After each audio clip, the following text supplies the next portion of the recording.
Good day, ladies and gentlemen, and welcome to the overview of care transformation, developing the population health systems of the future. At this time, all participants are in a listen-only mode. Later, we will conduct a question-and-answer session, and instructions will be given at that time. If you need operator assistance during the call, please press star then 0 on your touch-tone telephone. As a reminder, this conference is being recorded. I would now like to turn the conference over to your host, Mr. Larry Vernelia. Sir, please go ahead. Thanks very much, and I'd like to welcome everyone, our speakers and all the attendees who are joining us, friends and clients of Foley and Lardner. This is the first of our 4-part spring webinar series on care transformation, and by the looks of our turnout today, we have some 260 locations logging in from states across the country. It's a topic that is in the agenda of many of your boards and your management teams. And today is really going to be the overview part of our series, the kickoff. We'll have some history and some predictions. In the later sessions we'll talk about towards the end this spring, we'll get into even more detail. But before I move right into our subject matter, I have a little housekeeping I have to take care of. My name is Larry Vernelia. I'm the chair of the healthcare practice group here at Foley and Lardner. And the program is being recorded, and we'll ask some questions at the end, live questions, but remember it's going to be recorded and then we'll post them on our website. Or you can also email questions to us through the Q&A feature on the web browser, or email one to me if you like at lwv@foley.com if you'd like to keep it extra private. We do appreciate all the feedback.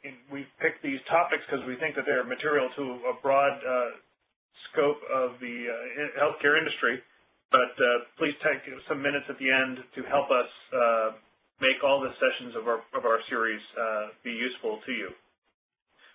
Those of you who are lawyers, we have continuing legal education credit, and for those of you in New York needing New York credit, you're going to have to write down the course codes I tell you throughout the program, because the New York bar doesn't believe you'll be honest about having taken the CLE unless we give you the secret code. So that's all we have for housekeeping. Let me briefly introduce who our speakers will be today. And we are very lucky to have folks from a wide variety of perspectives.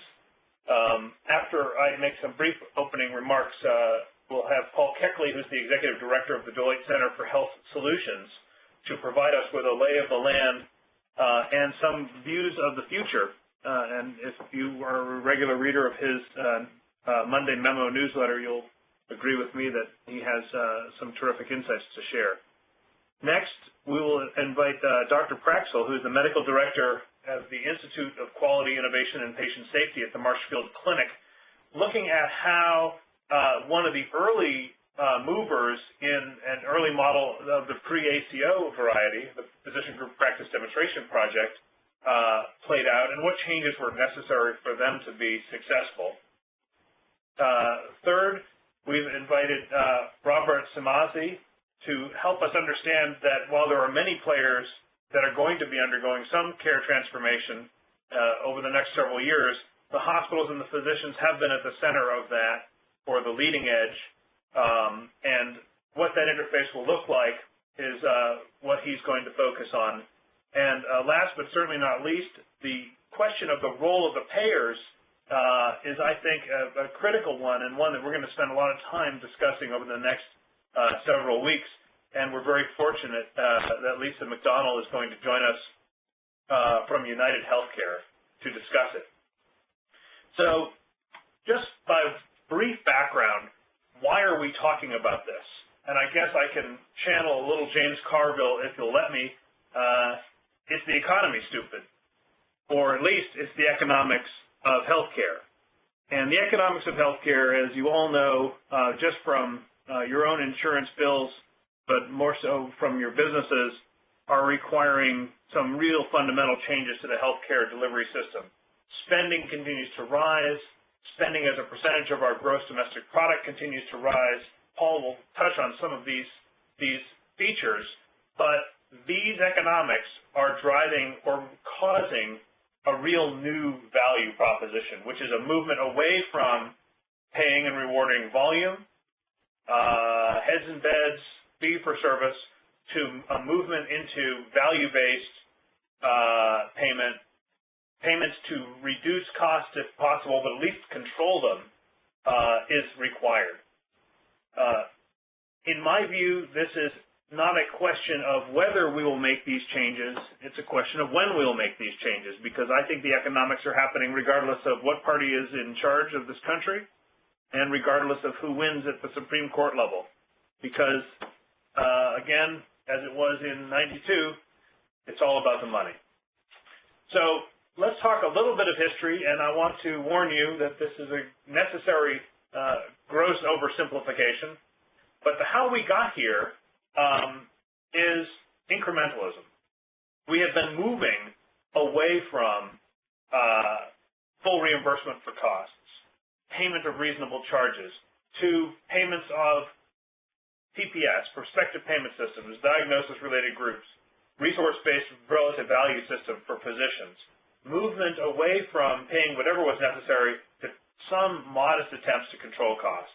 The commercial payers experimented with, and some might argue that they failed with, some measures of managed care.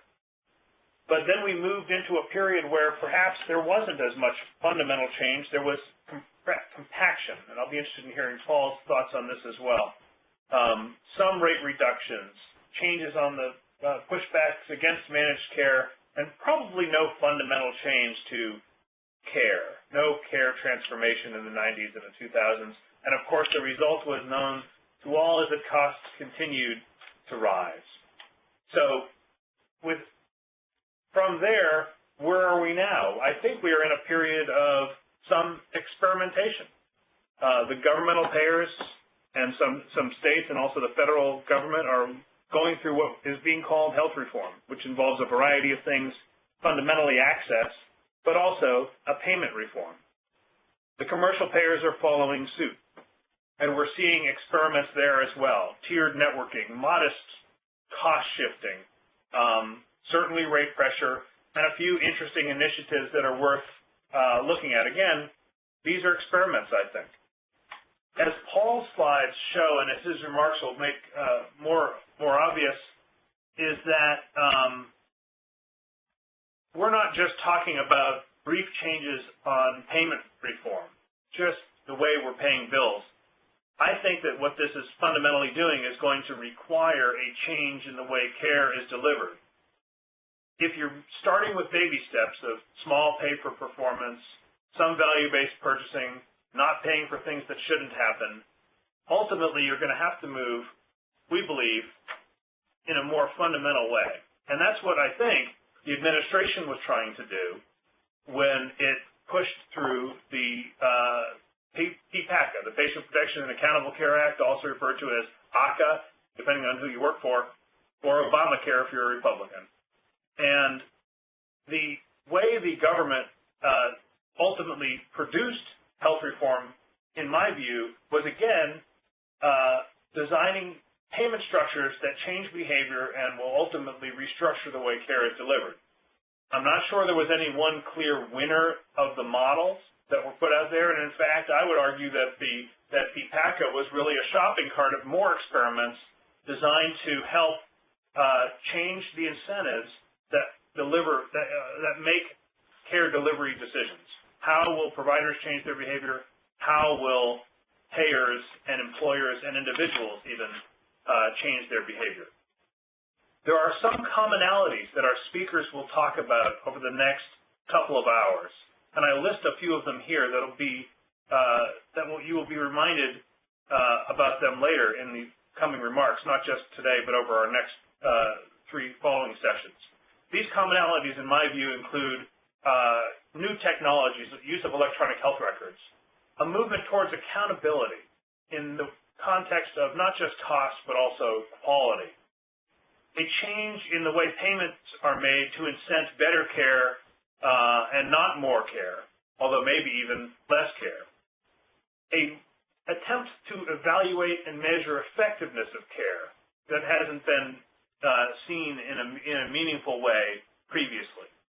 Speaking of seen, the idea of transparency of outcomes, payments, costs, harms is also one of the commonalities.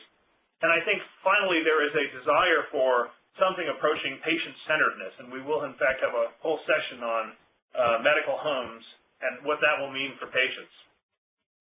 There are some, among the commonalities, there will be some that you could look at as payment modality commonalities as opposed to operational modalities. And I think that the changes in the payment modalities that we will talk about include shifting risk, both to providers and also potentially to the beneficiary, the consumer, the patient. We will see more rewards for positive outcomes, more punishments for the negative outcomes. As I said, and as some of our speakers will focus on, there are a variety of things in the shopping cart that you might call experiments. I'm going to leave these slides maybe to discuss towards the end because I don't want to take up more time on it, but I want you to think about them and look at them, if you like, after the session and see if you see within those experiments maybe some visions of where the future will take us. And so that's where I want to leave this introduction off and ask Paul where he's going to see these influences, whether they're the experiments that I listed in the shopping cart to come, or some of the other issues that we're going to talk about. Where does he see them fundamentally changing the way care is delivered? The bios of all of our speakers, including Paul's, are in the materials that we sent you.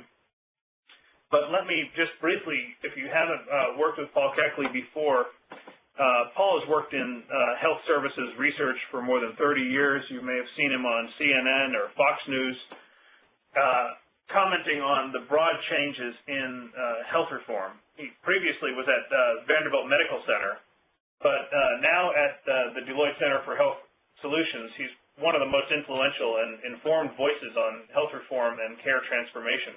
And again, if you aren't a subscriber to his weekly newsletter, the Monday Memo on Health Reform, I recommend you sign up.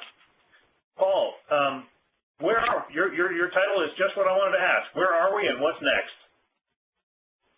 Well, I think we're like some of the folks that People's Express used to say, we're lost but making record time. It's an interesting time. I'm obviously based in Washington, and our teams are following all the committee activity, all the budgetary activity, all the political activity, and then trying to map that against what's going on in the real world, hospitals, docs, health plans, self-insured employers, biopharma, medical device companies, HIT companies, and we frame that both domestic and global. So I think what you laid out as the foundation for the discussion today is spot on. This first slide that depicts kind of the ecosystem is something I created while I was teaching in the med school at Vanderbilt, and it was part of a discussion with the medical students who were also getting MBAs about exactly how does this system operate.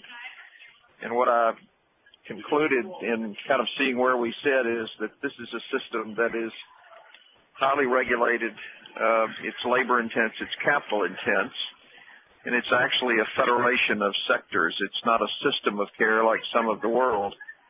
And what's really driving this, I think, Larry, you said it spot on, is that its economics are no longer sustainable. Its growth on a spend basis exceeds by 2.6% the GDP for the past 30 years.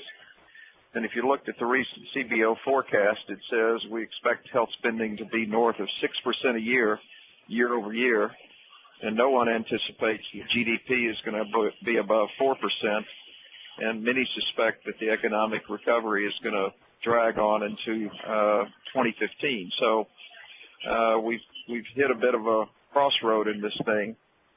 That's not problematic enough. What you would see in these slides next is kind of a picture of these other convergent forces that we think are important in context. And I am in Minneapolis today. I've just spoken to the National Governors meeting, and, you know, this is really about economics.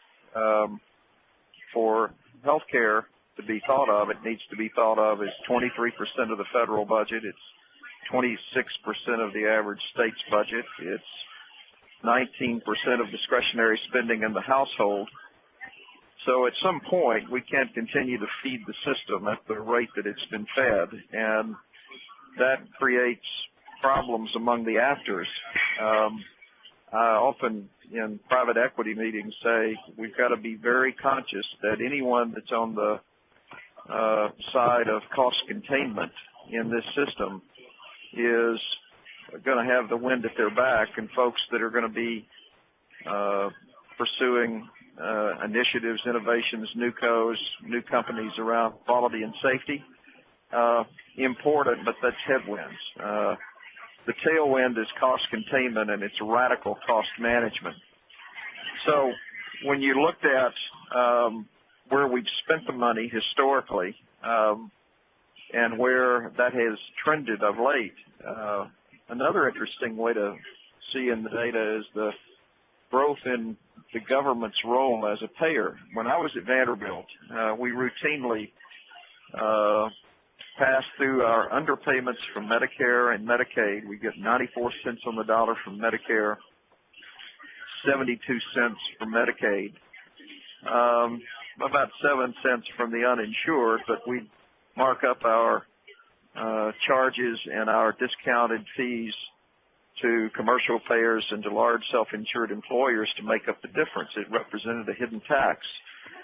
Well, what's going on is more and more of these larger companies are beginning to say, I'm going to change the model of my benefits from defined benefit to defined contribution. I'll shift more of the responsibility to the employee to make better judgments. Within the constraints of the Affordable Care Act, I'll do everything I can to provide a benefit, but it will be a benefit that's much more modest. And at some point, if and when these health exchanges are up and operating, and if in my industry it doesn't put me at a competitive disadvantage for the workforce, then I'm likely to consider an exit. Now, that's not going to be across the board. We're going to release in July survey results of 600 employers, and we're certainly interested in the view of the employer as a catalyst for how the system responds to cost containment.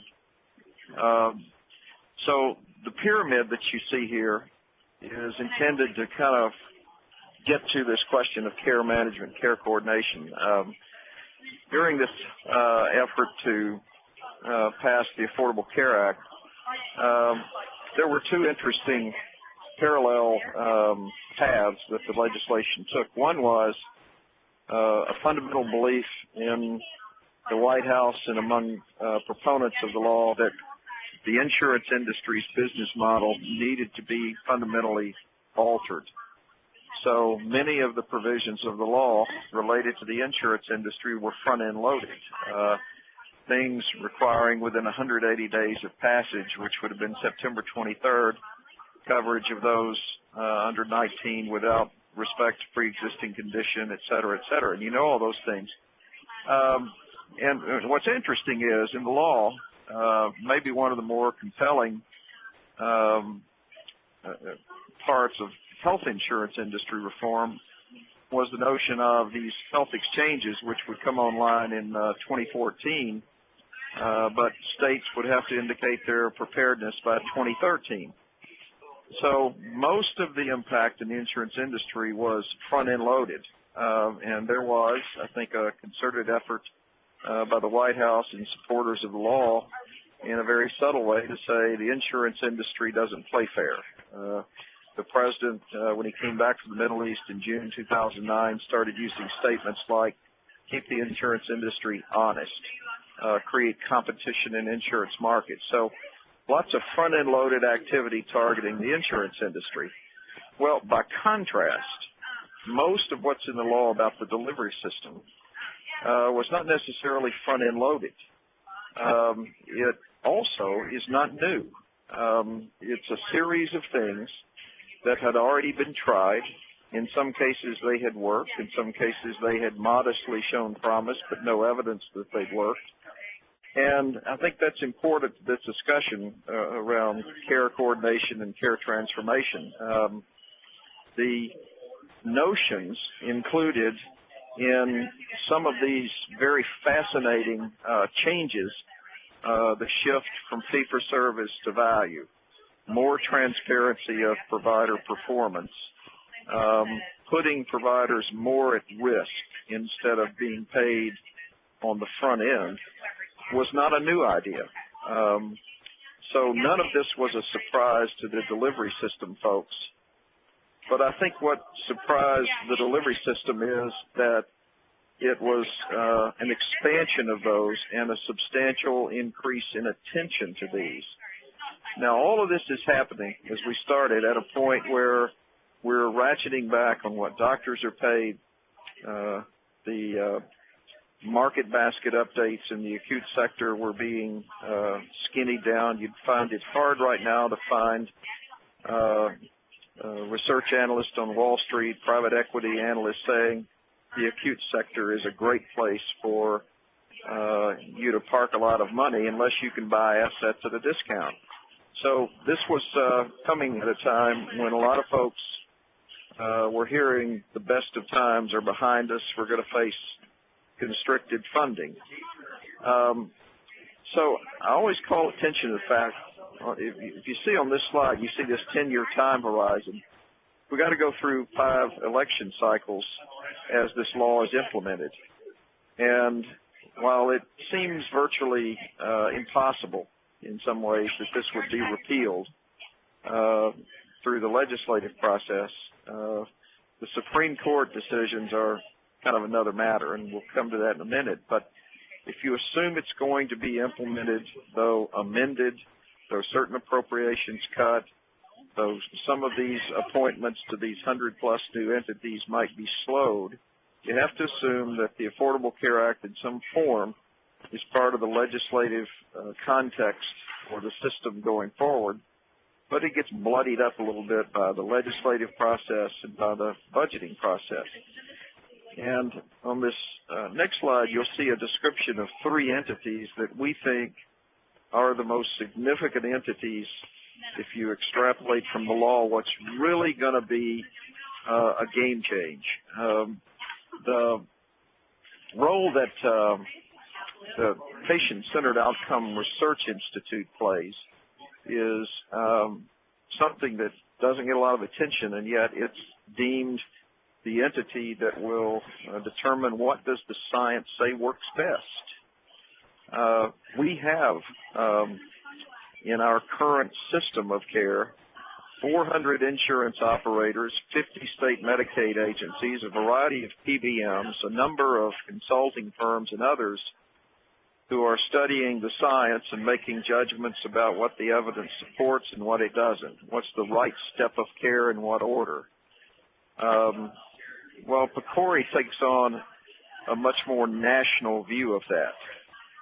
And you sit that beside IPAB, the Independent Advisory Board, which is going to basically tie this to money. How much money can the system afford to spend? And in my career, I've not seen a point at which the y-axis, appropriateness of care, and the x-axis, cost of care, have been willfully brought together in public policy. There's almost been a firewall between appropriateness of care, which has largely been controlled by delivery system folks, clinicians, and cost of care, which has been a domain where the plans have been strongest. The intent of the law is clearly to converge data around cost and quality through some interesting mechanisms, and on the back end of 2018, when you envision the CTSA funded NIH groups, the meaningful use of electronic health records, the work coming out of the health exchanges, you expect a robust set of data that allows for analysis of what works at what cost. and a methodology that will be common. That will change the trajectory of what we think of as appropriate care. So now you're operating in a world in which you know this is coming, but government never does what it says it will do as fast as it says it will and at anywhere near the cost it ultimately takes to get the job done. So between now and then, we've got a lot of movement. What I put on this slide about clinical integration are these various hotspots in the Affordable Care Act that reflect a whole new relationship in the delivery system between docs and hospitals, allied health professionals, and others. And in the essence of these, you see some common characteristics. One is you see a substantial increase in attention to primary care. Primary care docs in the Affordable Care Act got a bump in pay. The proposal from MedPAC about their payment going forward is that they get adjusted, but the specialists take a hit. The Accountable Care Solution, Section 3022 of the law around accountable care organizations, says we're defining markets based on where primary care doctors are located, not admissions. It's a different construct for defining a market, and gives the primary care doctor a front seat in driving those relationships. Obviously, Larry mentioned medical homes, which are really leveraged by the strength of primary care. So there, in all of these 7 is intense and direct attention to primary care in a way I've not seen in my career. A second is that it's forcing the doctors and the hospitals to find ways to work together where those in some cases are uncommon alliances. It could be, I think, argued, and I think in many markets it's plausible, that the doctors are in a position to manage health in an unprecedented way, and in some cases they may not need hospitals. Certainly accountable care, the Section 3022 provision, doesn't require that a hospital be part of an ACO. But a common thread here is clinical integration. It's sharing of a clinical process among groups of providers who have agreed to a standard of care, the y-axis, and a financial dimension, sharing income and sharing risk, the x-axis. So that's a second part of this. And the third is that in each of these there's an assumption that some of that income or compensation is related to an outcome that's after the actual delivery of the service. So avoidable readmissions, in the law there's an $8.2 billion penalty to health systems that don't do that well. That means you have to start thinking about how does palliative care fit into your scheme of care? How does management of various home care agencies, skilled nursing, long-term acute, fit into your scheme of managing health post-discharge? And it clearly, in the set of these, you see elimination of many of the ways in which physicians have benefited from their own self-referrals, limits on the number of referrals to imaging facilities you own, in essence shutting down the ability of doctors to build and operate their own hospitals under most circumstances, and so on. So the new normal in terms of clinical integration is vastly different than what we've seen in most communities, and it's pervasive. It's this clinical integration, it's shift to results that are past a point of direct treatment by the providers, much more visibility, much more required disclosure of conflicts, et cetera. Now, kind of looking ahead, my goodness, this is, we're going to wait on the Supreme Court's decision. There are lots of bets being made. I enjoyed the debates, and there was certainly a debate between Justice Kennedy and Counselor Verrilli, and it's anyone's guess as to how this is going to play out. We know for sure that ACA and its funding is going to be cut one small slice at a time. The congressional committees on the Hill this week, Energy and Commerce, Ways and Means, Budget in the House, Finance and Budget in the Senate, are already entertaining proposals for cuts to the Affordable Care Act to fund other things. So we expect the legislative process to begin peeling back some of the funding that's accessible in the Affordable Care Act. And then if in June we hear what most bet might be the result, that the individual mandate is ruled a violation of the Commerce Clause, the rest of the law standing, it sets off an enormous set of legislative and legal challenges.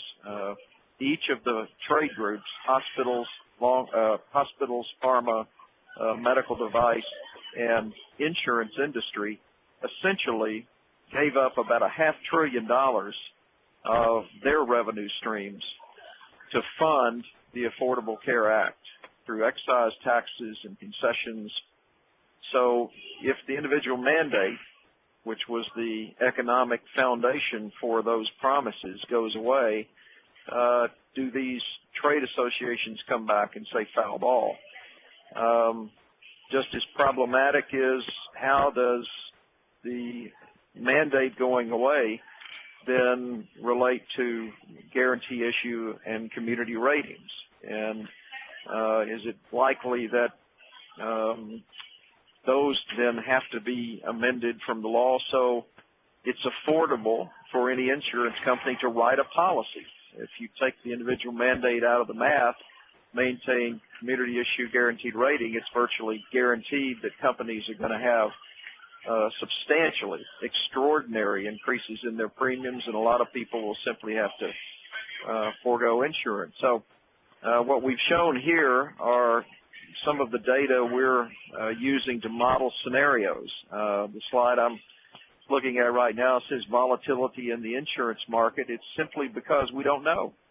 We don't know how this Supreme Court challenge will play out. We don't know how many employers might consider dropping coverage after the exchanges are up and operating. We don't know if a clever member of Congress will increase the employer penalty from $2,000 to $6,000 to discourage employers from dropping insurance. We're kind of moving into that era of managed uncertainties. So I tend to try to bring this back to something that I can act on. And to me, the businesses of this industry, as they look at all this uncertainty, are going to be back to basics. It's going to be radical cost reduction, performance with less. I think you have to assume if you're a hospital, you're operating at Medicare rates. If you're a medical practice, you have to imagine, even in the lame duck session of Congress after November 6th, the SGR may get extended, not fixed, and you get a 1-point bump. But you can't expect that we're going to continue to feed Part B the way we have historically. We also see scale as an issue in the industry. As I mentioned early on, we've got about 18 sectors of the industry that we model. We forecast changes in the business model, sources of capital, new entrants into the sector, and clearly scalability is key. The size of much of our health system is not sustainable. We've still got a lot of mom and pop sectors. If you look at hospice, long-term acute, very much mom and pop sector. We've got 160 companies alone selling disease management programs into the system today with about $2 billion in revenue. So we see massive, substantial consolidation, and we think that that's not necessarily those synergies are not going to necessarily improve margins. In some cases, it may protect the margin, and the margins erode anyway. And lastly, we think realistically, the businesses are going to have to think through some new income streams or new markets completely. And we kind of model that in each of these 18 sectors. So, Larry, for us, I think you started with the most important key takeaway. This is about economics. The health system's transformation will proceed regardless of what happens with the Supreme Court. Its implementation as a framework for that transformation is going to be much more complicated if any element of the law is thrown out. We need to be reminded that when this law was passed, we were in the second longest downturn, but it was also the healthcare industry that was one of the two industries with job growth. The economy's lost 7.5 million jobs. Healthcare is up 1 million. Healthcare will add 4.2 million jobs, 1 out of 9 jobs in the economy in the next decade. So if you're in the policy-making role, you're weighing an industry that's going to continue to grow but at a slower rate. But to be too aggressive about cutting its growth, you could hurt job creation. And those jobs are not the skilled labor. This is not the doctors and the allied health professionals. Most of these jobs will be in $20,000 to $45,000 a year slots in the industry. So this is like early stage prostate cancer. If any of the gentlemen on this call follow this, this is you're at a pivot point where watchful waiting is important, and that's where most of the folks in the industry are, watchfully waiting, having to build scenarios that play out all the scenarios that might happen, but no one knows for sure how it might play out. So I'm going to stop there, and I'm looking forward to hearing what the other folks have to say. I think your analogy is that's a bit of a painful one. I'm glad you didn't use the diagnosis of prostate cancer as your analogy, because I think that in some respects the uncertainty you mentioned has a similar feeling. Well, you know what? There's an interesting. When you talk about all this clinical integration stuff, which just unsettles the medical establishment. Most of what we know about what works in the healthcare system doesn't have strong evidence. Most of what we've done and built our decisions about care around are consensus-based. And this amassing of clinical data along with financial data is going to surprise us. We're going to find out that a lot of what we do is completely unnecessary. We're going to find out that a lot of the step therapies that we pursue are not in the right order. We're not doing an MRI on low back pain, but telling somebody simply, don't move around too fast, don't pick up anything more than 10 pounds, and your body will take care of it. We've not ever had that kind of common sense science applied to this system. And that just scares folks to death who deliver care, because we've always hidden behind the premise that medicine is art and science. And we conveniently say, well, it's science. That's the reason you want folks like me that have 8 years of schooling plus 3 to 5 years hazing through a residency. You want this to be about us and our science. But it's conveniently art when you want to say, but my patients are different. So I have to apply my judgment to this. So it's conveniently MD-ity. And if there's anything that's profound about all this clinical transformation and clinical integration, it's, wow, all of a sudden what we define as appropriate care is going to come a bit closer to being more widely understood. And now we're going to find out maybe there is a way to do things better and cheaper. And I think that's the promise and the threat of reform. Well, we're paying a lot of money for it if it hasn't been proven to work very well. And I'll be interested, we get to Lisa's comments as the payer, how that sort of question plays out in the boardrooms of the large national payers. But before we get there, let's acknowledge that despite the uncertainty, either as a result of what's not known through science or what's not known through politics, and you did a great job, Paul, talking about how we do have some uncertainty, but we can make some predictions, that care does need to continue to be provided on the ground today. And care needs to be, and the caregivers need to get ready for what's going to come next.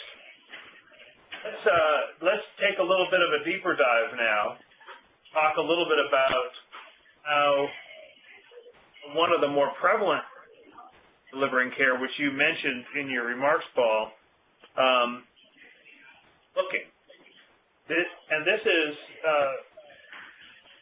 now known as the term ACO, or Accountable Care Organization. It was key to the early vision of reform, but became converted, I think, into a series of other products like the Medicare Shared Savings Program, a few awardees of which were just released by CMS this week, or the Pioneer ACOs, which were announced in the late winter, early part of this year, and many of the state and commercial products. They all sort of focus around an idea that you mentioned in your remarks about bringing together physicians and hospitals and others and moving them in a new direction.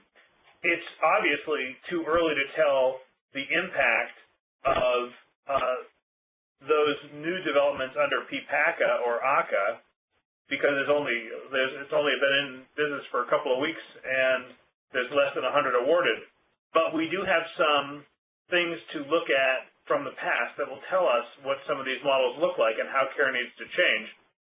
And probably one of the best examples is the Medicare Physician Group Practice Demonstration Project, which has been humming along for several years with some notable successes and some less successful projects. And so let's talk about that next, if we could.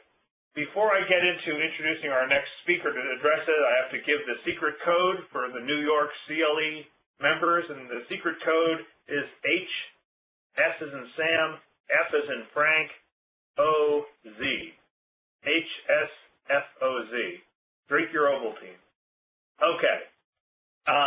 Let's talk about where these new accountable care entities are coming up and how they're going to change the way care is delivered. And to do that, we do want to dig back into the Physician Group Practice Demonstration Project, and one of the first early adopters of that model is the Marshfield Clinic. We're very lucky to have Dr. Ted Praxel here to join us. He is a board-certified internal medicine physician and a fellow at the American College of Physicians.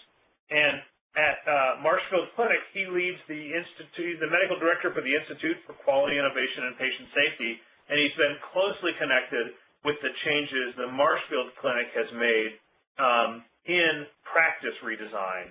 And that's just pay for performance, quality feedback, and fundamental changes to the way they're delivering care. So we heard a little bit of the background, Doctor. How are things changing in your universe? Well, thanks very much for the opportunity to speak with you today.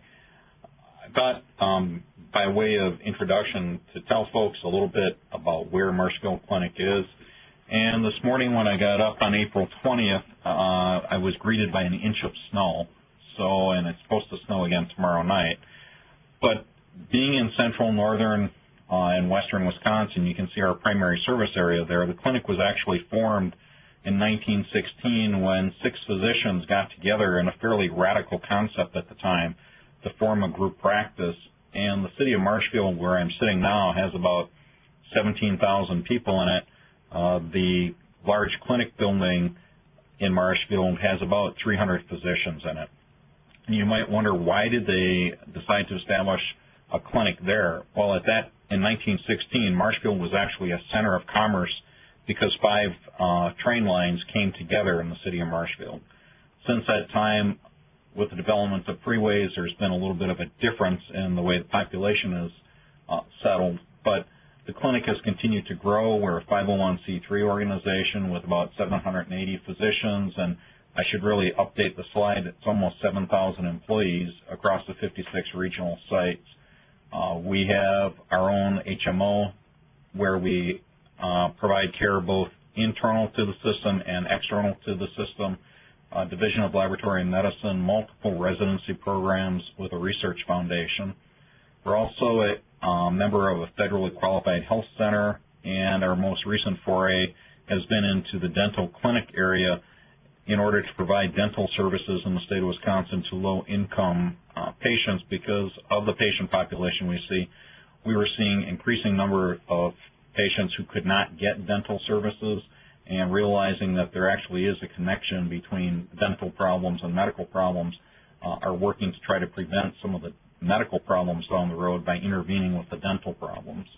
And we're also an academic campus for the UW School of Medicine and Public Health.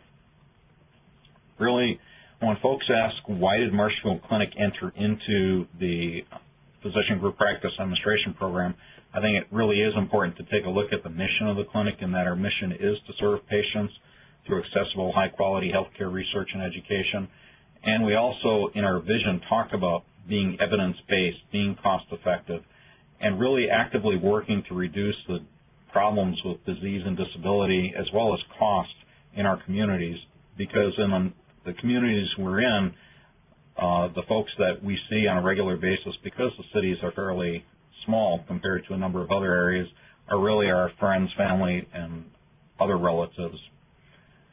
We take a look at the PGP demonstration project. It was really the first value-based purchasing demonstration that was applied to providers as opposed to hospitals. And the goals were really pretty simple at that point. It was to improve efficiency, meaning to decrease costs.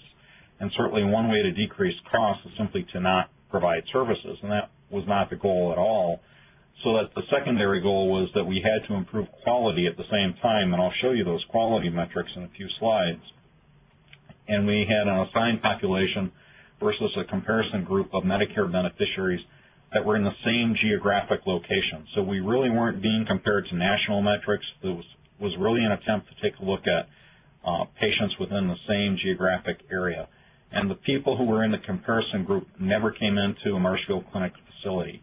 The people who were assigned to us actually got simply the plurality of their care from us and really didn't have to even get the majority of their care from us.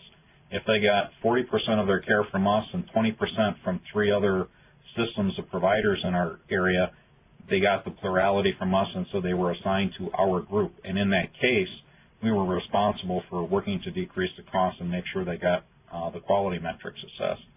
And CMS took the position that they really wanted to improve the coordination between inpatient and outpatient expenditures, and said if you're actually improving quality and doing better for the population, they wanted to reward us for improving health outcomes. We were one of 10 sites that were selected nationally. The sites are different than most of the rest of the country in that all of the sites had more than 200 physicians.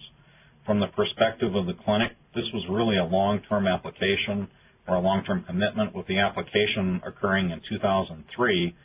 Baseline data collection was in 2004, and it was originally a 3-year demonstration project that started every year on April Fool's Day, because in the first performance year there was a data collection glitch, so we had to roll it from January 1 to April 1st. And the original demo was extended to 2 years and ended in March of 2010. The groups who participated, you probably recognize a number of these names for the folks across the country. They're well known, they're large clinics. 3 of these groups have actually gone on to move into the Pioneer demonstration project, and a number of us are still currently participating in the Physician Group Practice Transition Demonstration Project that I'll touch on. I do think that it's important to take a look at the methodology here for shared savings, because the way that the ability to enter into shared savings was determined was that the total Medicare expenditure risk-adjusted growth rate had to be more than 2 percentage points below the local market growth rate. Then at that point, the groups were eligible to share up to 80% of whatever was above the 2% threshold. And you can see that in the first year, It was balanced 70-30 on savings versus quality, progressing to year 3 and then years 4 and 5 to be a 50-50 split between quality and financial savings. Additionally, there was a 5% cap that came into place of the combination of Part A and Part B target, so that if one really hit a home run, the savings were capped and Medicare would retain those other savings. The slide here shows the 32 quality measures. I'm a general internist. The chronic diseases that you see here, diabetes, congestive heart failure, coronary artery disease, hypertension, and certainly the preventive service cancer screening tests, that's really kind of the bread and butter that I did as a general internist. Most of my patients had those chronic diseases. When we started taking care of patients and doing these measures in the PGP demonstration, year 1, we had 10 measures that were related to diabetes. Year 2, we added congestive heart failure and coronary artery disease, 27 measures, and year 3, 4, and 5, we added the hypertension and cancer screening measures to come up to 32 measures being reported. The point of mentioning that is really in the very beginning, in year 1, we thought that reporting out those 10 measures was really quite an accomplishment. It took a great deal of effort to pull that information together and to be making those reports to CMS. Folks ask, why did we go down the road? Why are those the quality measures? And I think this slide helps to explain that, considering that more than 75% of the Medicare spending occurs in patients with 4 or more chronic diseases, and 25% of the Medicare beneficiaries are consuming 85% of the expenditures, it tends to make a great deal of sense to take a look at those chronic conditions and what are we doing and how can we manage them more efficiently for our patients and to make better outcomes for them. The common question that we get asked, because we were successful in the demonstration project, is what's the one thing that you did? And really the most important point that I can make is there was no one thing. There were a number of multiple interventions going on at the same time. There was really not a single silver bullet that was the cure. Certainly during the time that we were working on this, I'd ask you to think back to the fact that we were talking about chronic diseases in a 3-year demonstration project, and the goal was to make a change and intervene and change outcomes and decrease costs in a very short time. A number of these diseases actually play out over years and even decades to have bad outcomes resulting in higher costs. So trying to decrease those costs up front in a short period of time was quite a challenge. So we had a number of things going on at the same time.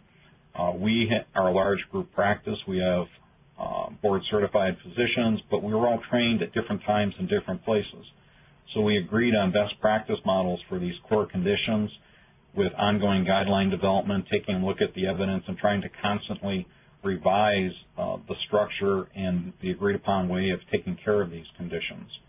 To reinforce those guidelines, physicians need to get continuing medical education credits, and we had computer-based continuing medical education opportunities made available to the physicians.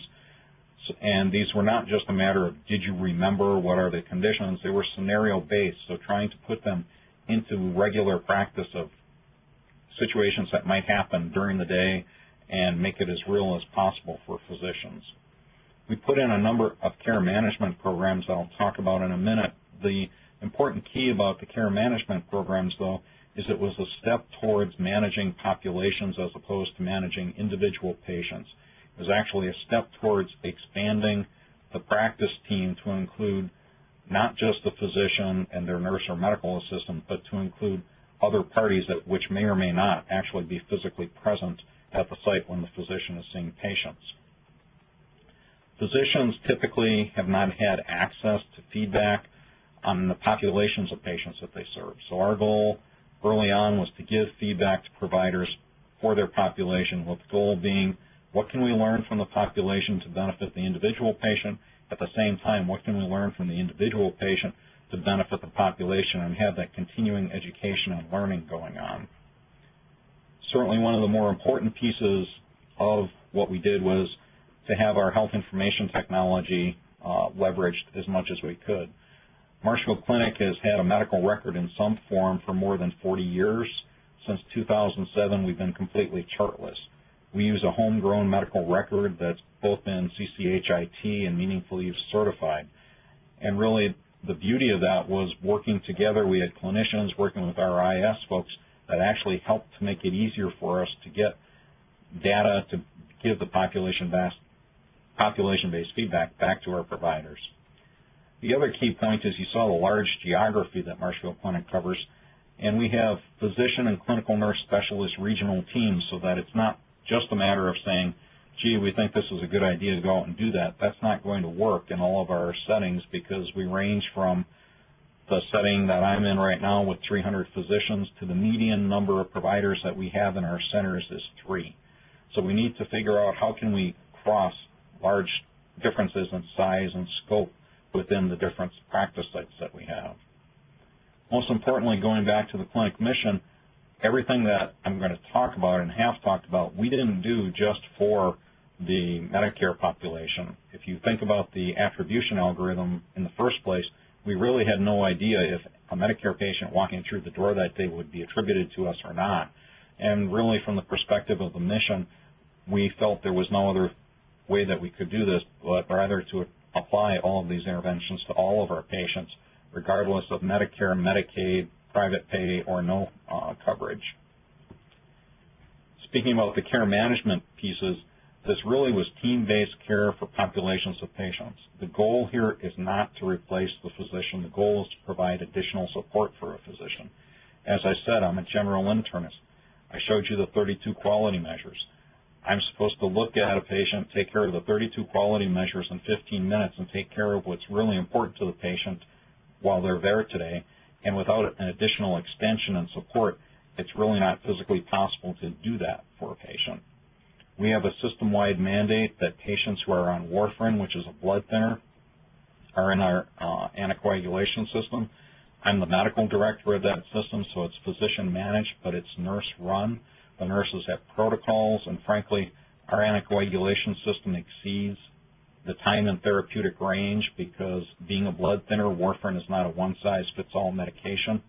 Our goal is to have people be in the right range, and we exceed the national benchmarks, and we also have decreased the number of adverse events compared to the literature.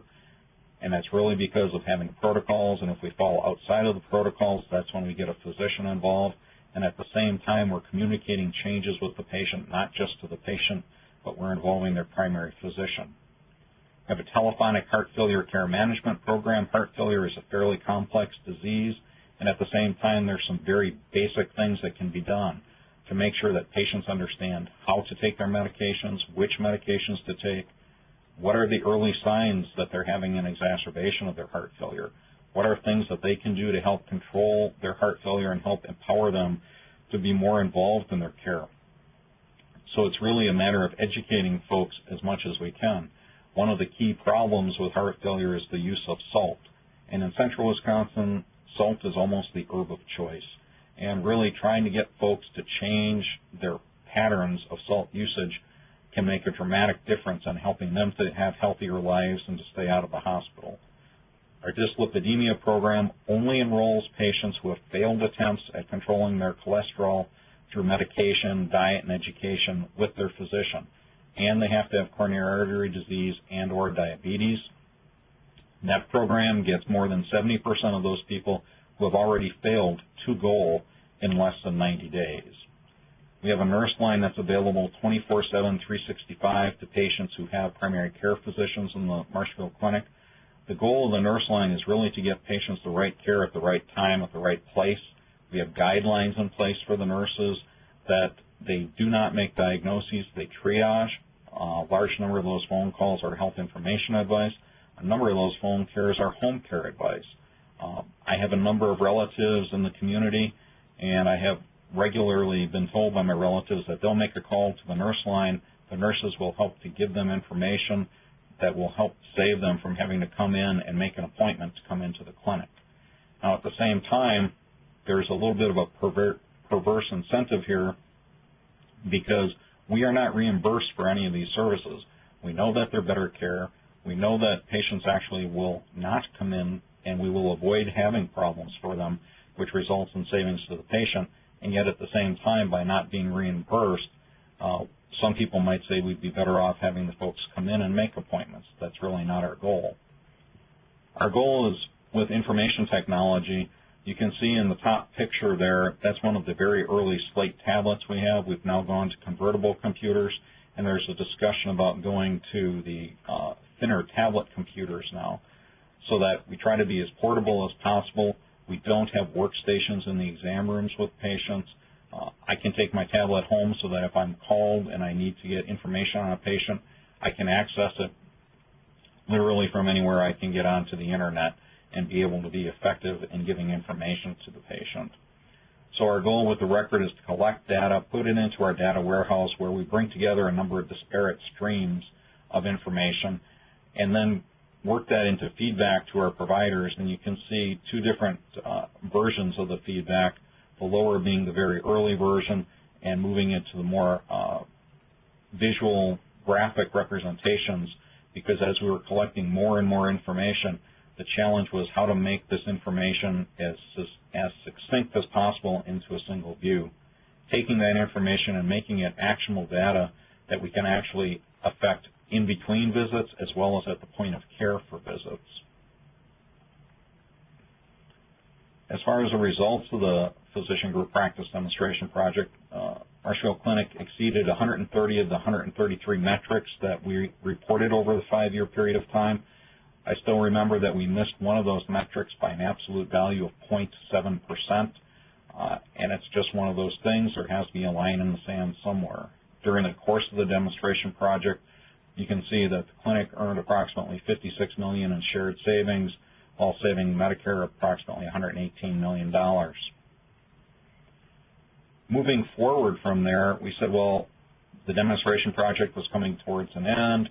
What should we be doing next? Taking a look at the Accountable Care Act legislation on the horizon, we really thought that patient-centered medical home was important. So in June of 2010, the board of directors said, we really think we need to get the systems recognized as patient-centered medical home. And with no promise of any financial reimbursement, they said, go ahead and make this happen.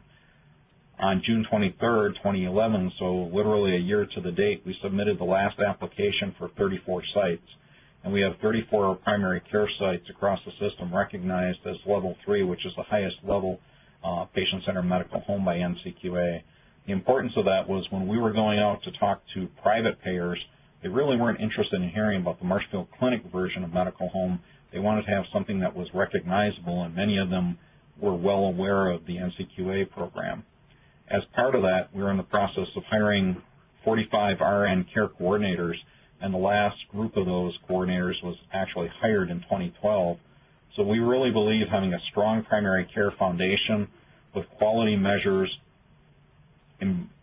starting to have better measurements of patient experience, and we're going into measurements for CG CAPS now, providing that feedback to primary care to improve both quality measures and the patient experience, and at the same time having the linkages that's promoted by our health information technology to provide coordination with our specialty colleagues really lends itself to a version of the accountable care organization concept, with the goal being better care for our patients.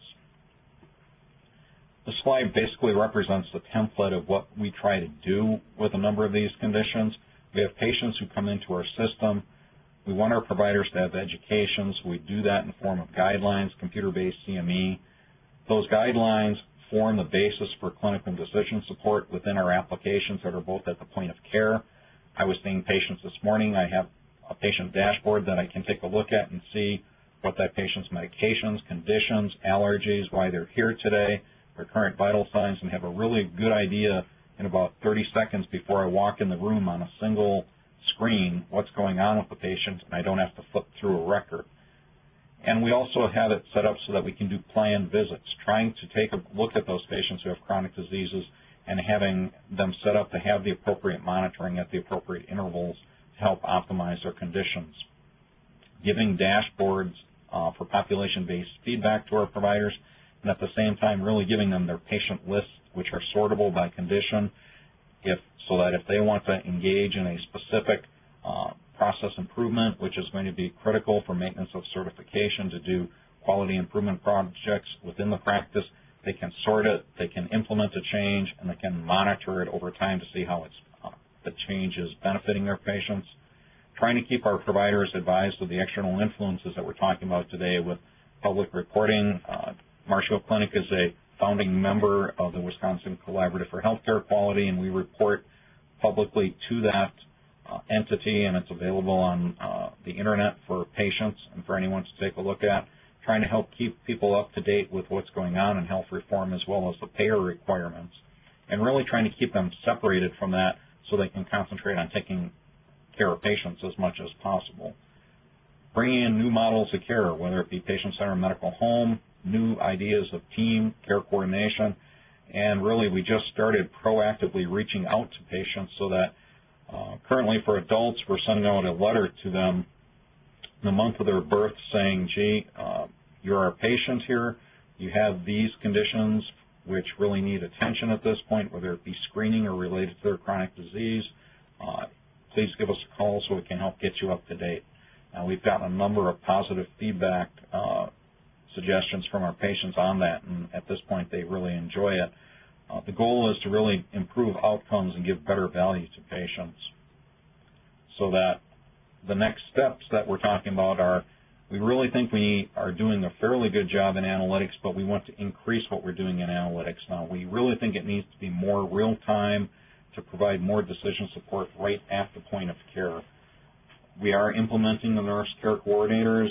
We're working to do better risk stratification of patients because not everyone really is going to need a nurse care coordinator. The goal is really to find a better structured intervention for those patients who do need a nurse care coordinator, to try to activate patients to be engaged in their care through a number of different measurements, and to build transition care, whether it be from the hospital to home, hospital to a nursing home, or even a nursing home to home, because really during that handoff, if you will, that's where a lot of the times we'll notice that problems occur.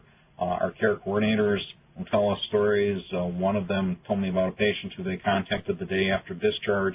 They'd been admitted for a respiratory problem, and the nurse care coordinator asked them about making sure they had their inhaler for their problem that they had been admitted to the hospital, and it hadn't gotten done. They did not have the inhaler. So the good news was the nurse was able to intervene, get the inhaler, and hopefully that prevented that patient from having an admission, or rather a readmission. We're currently in the physician group practice transition demonstration project. There are 41 quality measures in that demonstration project. I can't really tell you anything about the results from year one, even though we're in year two, because we don't know any of those results yet. That's one of the challenges, is getting data fast enough to be able to measure the effect of changes and be able to be more targeted with our resources to improve changes. I do think that, as others have said, irrespective of the outcome of the Supreme Court decision, the system is going to have to change, and we are already getting negotiations with private payers to be talking about alternative reimbursement mechanisms, so that when some of my colleagues ask, well, what happens if the ACA goes away, frankly, that's affecting our Medicare patients, but our commercial patients, we're probably going to be going down the same roads as accountable care organizations in that population. And later on, I'd be glad to answer any questions if we can. Thanks. I think we are going to have some questions for you, and it's a fascinating adventure that the Marshfield Clinic has been on. It's evident that it's really hard to do this right, even when you have 800 physicians who are part of your network to help you do it. It's also interesting how the comments that you made emphasizing sort of the key role of primary care, Paul shadowed well in his remarks. And I think that your comments really focused on how the physicians and nurse practitioners and others who are on the front lines can participate in some of these new models of integrated and coordinated care. I think that it's one of the earlier challenges might be for other systems is how to integrate. I guess it's easy if you employ hundreds of physicians and can deploy them as needed, but in many markets that's not going to be possible. But it's also clear that the role the physicians play, interface with the is essential to making some of these care transformation projects work, and so it's now more critical than ever to figure out how the physicians and the hospitals should be interfacing and aligning. And so that leads us to next guest, Robert Tomasi, who is the president of Health Capital Consultants. Robert and his firm are financial and economic consultants. We asked Robert to join us because he really has an outstanding broad perspective on the healthcare industry, on valuation and a variety of issues, but really how the physicians and the hospitals are coming together. He's the author of the Advisor's Guide to Healthcare. And, you know, from your perspective, Robert, what are you seeing in terms of the way physicians and hospitals have historically come together, and what are they going to need to do to make some of the things that Dr. Praxel is doing and his colleagues are doing, and that Paul predicts we need to do across the country? Well, those are key issues, and both of our previous speakers, I think, have touched on some of the new items that are being much talked about to try to achieve a successful relationship and collaboration between physicians and hospitals. I think that I'd like to start out by saying that in this transformation and the alignment that we need to have between hospitals and physicians, notwithstanding that, you know, I think earlier Paul Tuffy mentioned that hospitals don't really have to be part of ACOs, but the role between those two groups of providers are essential to the overall provision of the healthcare delivery system in this country, and it has been a rocky history. Coming from Missouri, Harry Truman's our favorite son, and one of his favorite sayings was that the only thing new in the world is a history you don't know. I thought it might be useful to touch bases to maybe with some of a brief look at the history of this, and a great article that Phil Betsby and Health Leaders did this year. He mentions, he says that, you know, with the economic incentives aligning for hospitals and physicians is never before seen, the need on both sides to dispense with blame has never been so critical. So if I had to characterize what has happened perhaps over the last 2 decades, there's been a significant amount of finger-pointing and blame between the two groups. If we could just focus on those two groups for now. We all recall the 1990s, sort of the go-go days, with the emergence of the gatekeeper system of managed care. It led to a decline of patient volumes and census for hospitals. Hospitals were essentially no longer the center of the healthcare universe, and the patient-centered universe had the hospitals on the outside looking in. They acquired primary care practices to try to get some leverage with specialists and surgeons, at the same time getting involved in various managed care efforts to provide the provider panel in an effort to try to maintain their role. The aftermath of all of that, of course, was that after the gatekeeper model was abandoned and came under attack across the country, you had a failure of a lot of the hospital-affiliated medical groups that have been put together for exactly that reason. You know, the acquisitions, I think, a Cooper's and Iran study a number of years ago said that the loss on an annual basis per acquired physician was around 97,000. There were some studies that said that with practices were in excess of $100,000 per physician per year. But more than that, the physician hospital organizations that were formed, and we'll talk about that in a minute in a little bit more detail, were roundly being decried by many physicians groups as physician hostage organizations because the governance of the groups and what they'd hoped to achieve, you know, just wasn't. And a lot of acrimony came out of that. And as a result from that, there was a lot of competition for market share that happened between 2005 and 2009, and concerns on the hospitals that in fact, you know, there was going to be cherry picking and cream skimming, part of which was addressed in the ACA. In terms of what physicians can have in terms of ownership interest of the ancillary service and technical component revenue stream in healthcare. I think that just a brief look at this, if you look at this in the concept of 4 pillars that are both being buffeted both by the healthcare reform efforts as well as the economic conditions, they get both touched on by our earlier speakers. But if we can break those into just 4 categories and say that the real value of these enterprises as a going concern is able to sustain and produce a margin, whether they're a exempt organization or a for-profit, they still have to produce a margin to be able to continue to exist and invest in all the technology going forward. And if you could look at this from the perspective that you have reimbursement concerns, regulatory, competition, and technology, I thought that might be a useful concept or construct for our discussion. And again, we have only two revenue streams in healthcare that we're talking about. It's sort of a double-edged sword that we're going to talk about for a second here.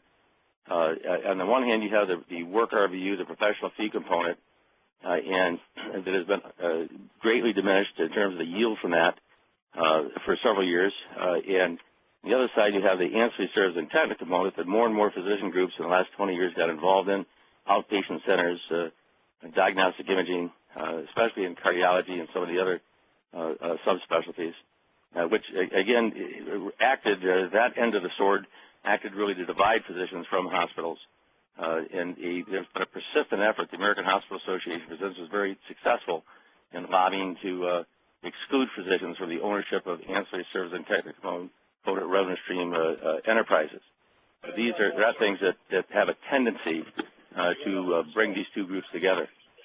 I think that and that's both on a federal and a state level, those efforts were pursued. If the physicians looked at it by saying that, you know, their yield off of just the work RVU revenue, off their professional fee reimbursement, was significantly impaired, and we all know that the sustainable growth rate, we put a little chart here that I thought might be useful, is what's happened in each of those years. It's Congress each year acts as Horatio on the bridge just before the holidays, typically up until 2 years ago, and would come back and say, well, we're not going to cut you by 15.1%. We'll give you a 1.1% increase. That was in 2009. In 2010, it was 21.3. It just keeps on compounding. And as we know, over the last year or so, they've had to do it in almost quarterly increments to be able to continue this. The uncertainty that comes from that is one issue, but probably a more driving issue from the physician perspective is what's happened to them versus their operating costs. I heard a physician describe it once that, if Congress is in fact, threatening on the sustainable growth rate to cut you back by 15, 21, 27%, that's somewhat akin to, walking up to somebody every day and punching them in the nose and stomping on their foot, and then someday you walk up and just punch them in the nose and ask them to thank you for not stomping on their foot because a 1.1 or 1.3 or 0.9% increase isn't very helpful when it doesn't keep pace with the healthcare cost index that they have today. So you can see that as a result, that you're going to have a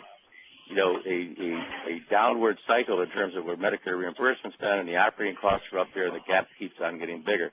This is one of the issues from the physician side that look at this, say that the hospitals now are going to have substantially all the technical component revenue stream where the yield is, the margin yield, but that's a real concern to them.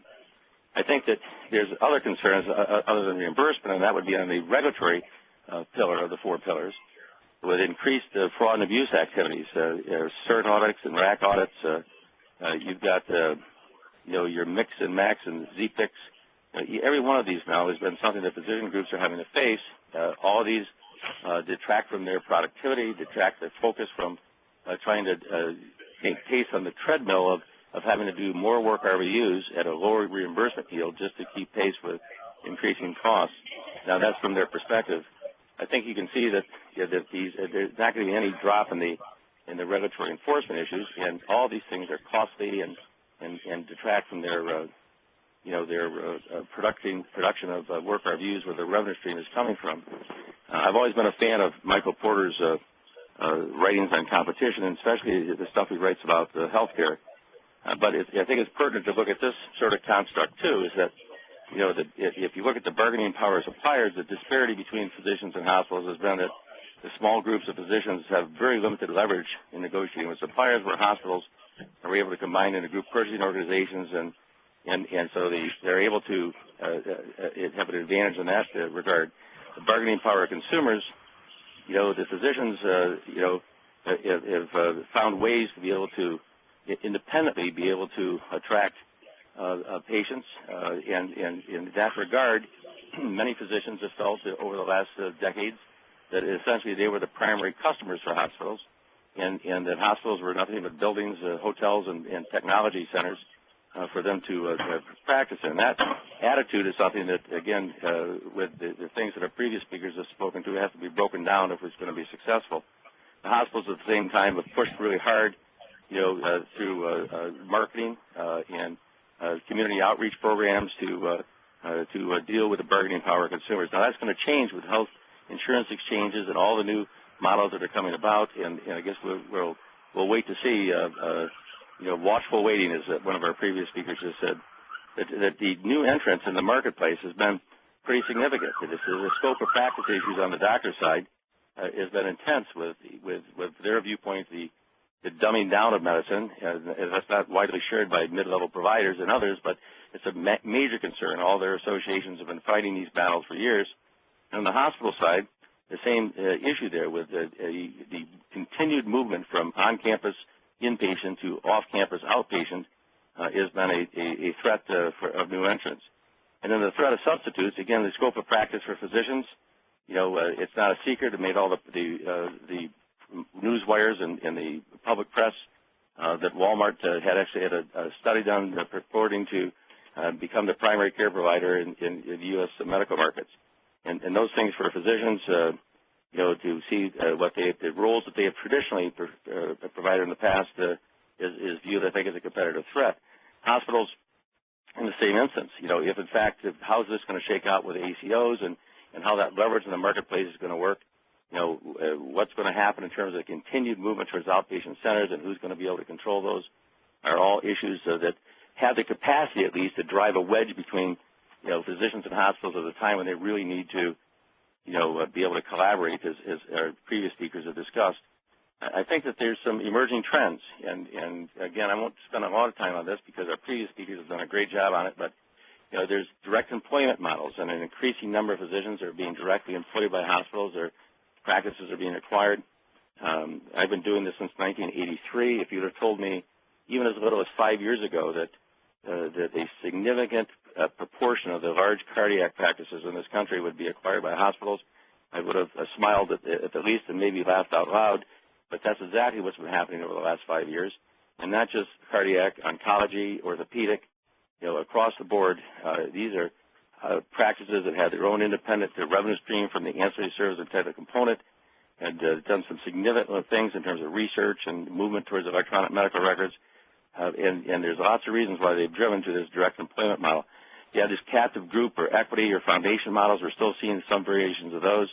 The hospital-owned clinic staffing model, and each one of these things, we're still seeing variations. It becomes a game of euphemisms. The names for them may change, the acronyms may change, but these sort of arrangements are moving. As we're conducting this webinar today, new ideas are being brought together. But the exciting parts of these, now is that if you look at the transition from when we went to where we could have under arrangements deals between hospitals and groups, and now that's been disallowed now for the last couple of years. It's legally impermissible to do that unless you're in a medically underserved area. But that's now moved into co-management relationships, very successfully so.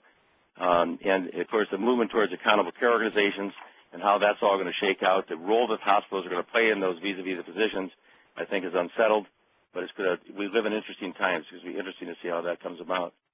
But I think there's some underlying things that really drive this, though, that have the potential, I think need to be taken into consideration in this whole planning process as we see this paradigm shift in the relationship, this transformation of the relationship between physicians and hospitals. Not the least of which is a shortage in physician supply.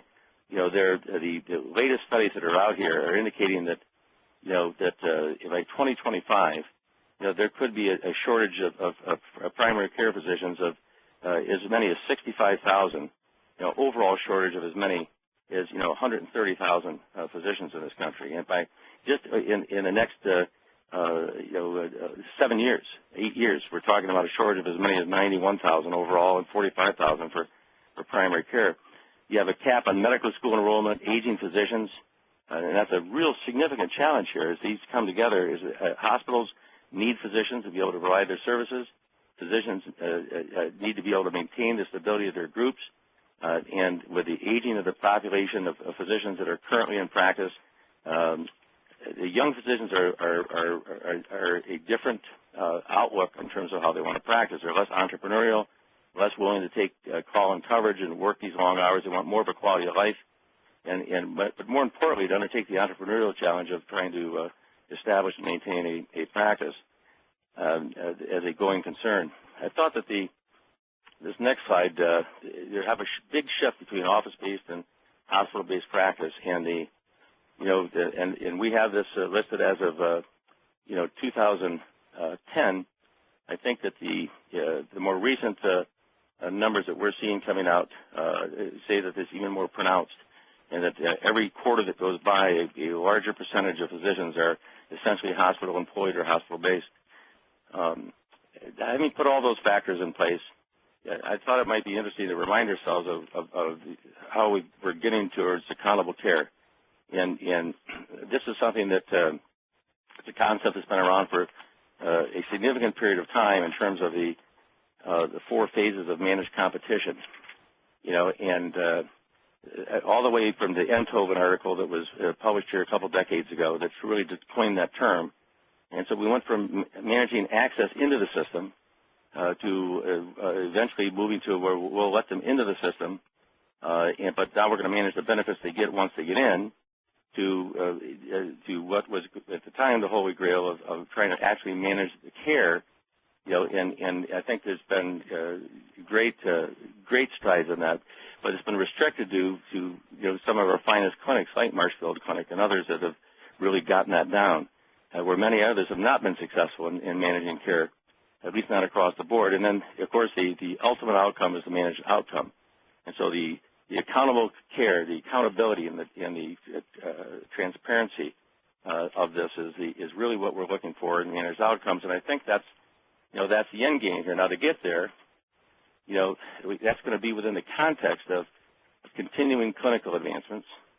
There's at the time that you're planning this sort of care continuum going forward, it's done within the milieu of what's happening in terms of technology. With genetics and genomics, you got the amazing therapeutic advancements that are made on the molecular level, robotics and surgical technology. We're now using the Da Vinci to do beating heart revascularization and valve repair across the board, this sort of technology. I recall that one of the big changes was the purple pill. When general surgeons, for instance, had successfully built surgery centers, it was a sort of the bread and butter type of operation, low risk, and the purple pill pretty much wiped that out. So the technology doesn't have to be a new piece of equipment. It could just be a new treatment modality that's changing, and that's going to ultimately change the relationship between physicians and hospitals and needs to be put into the mix.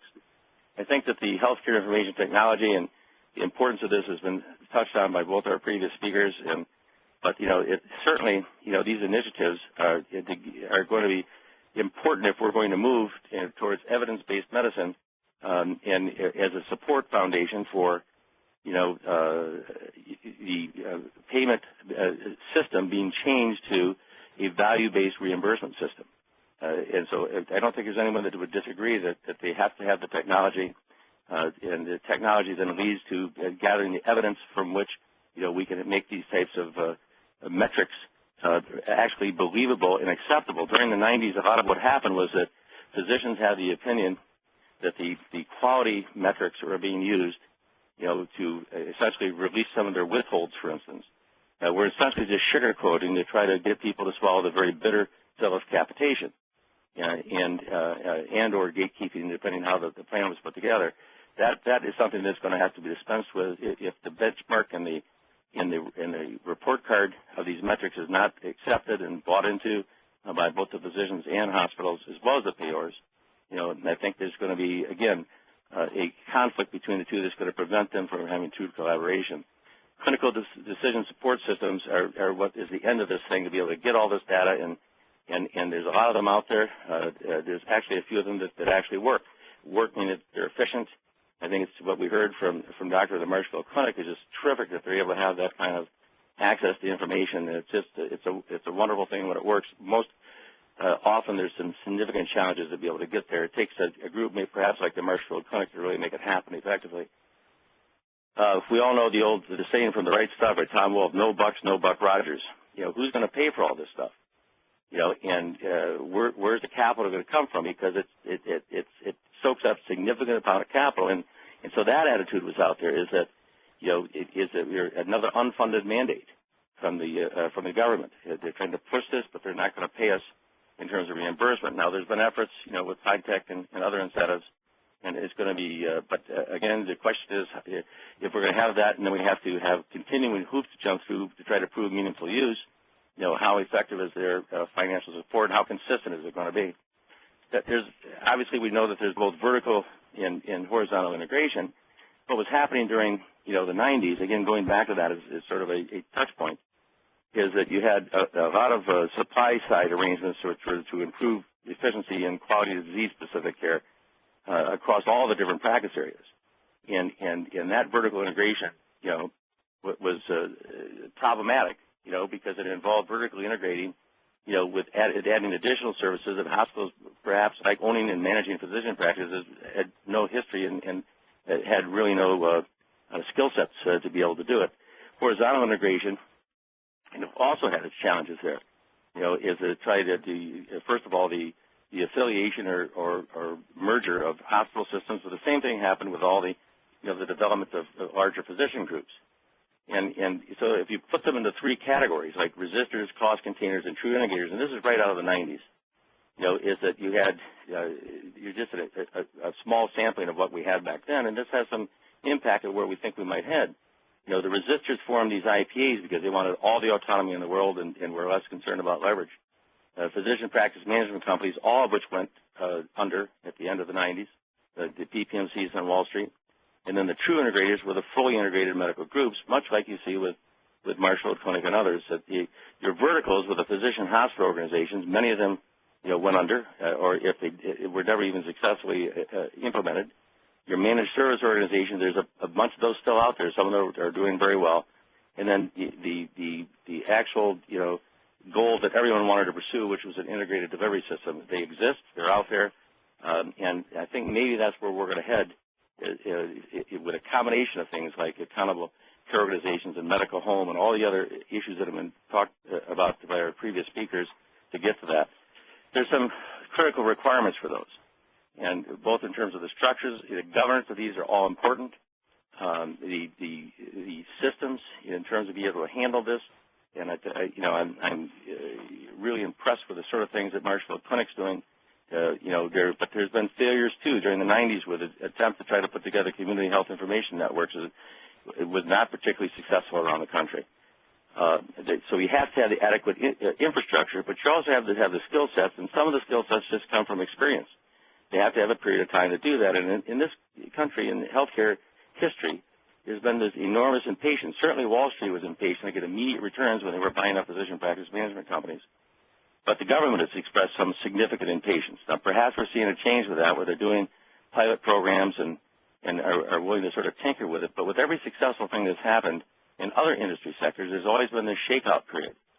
Because of the immediate demands of healthcare and perhaps the immediacy of having an aging population with a demographic time bomb, there seems to be less patience with letting these things develop, and some of them just take the time to do it. This last one is the one that is an intangible, but it's absolutely essential in my view, and the systems that we work with all across the nation, and we've done work in 49 states now, and I can tell you it doesn't change.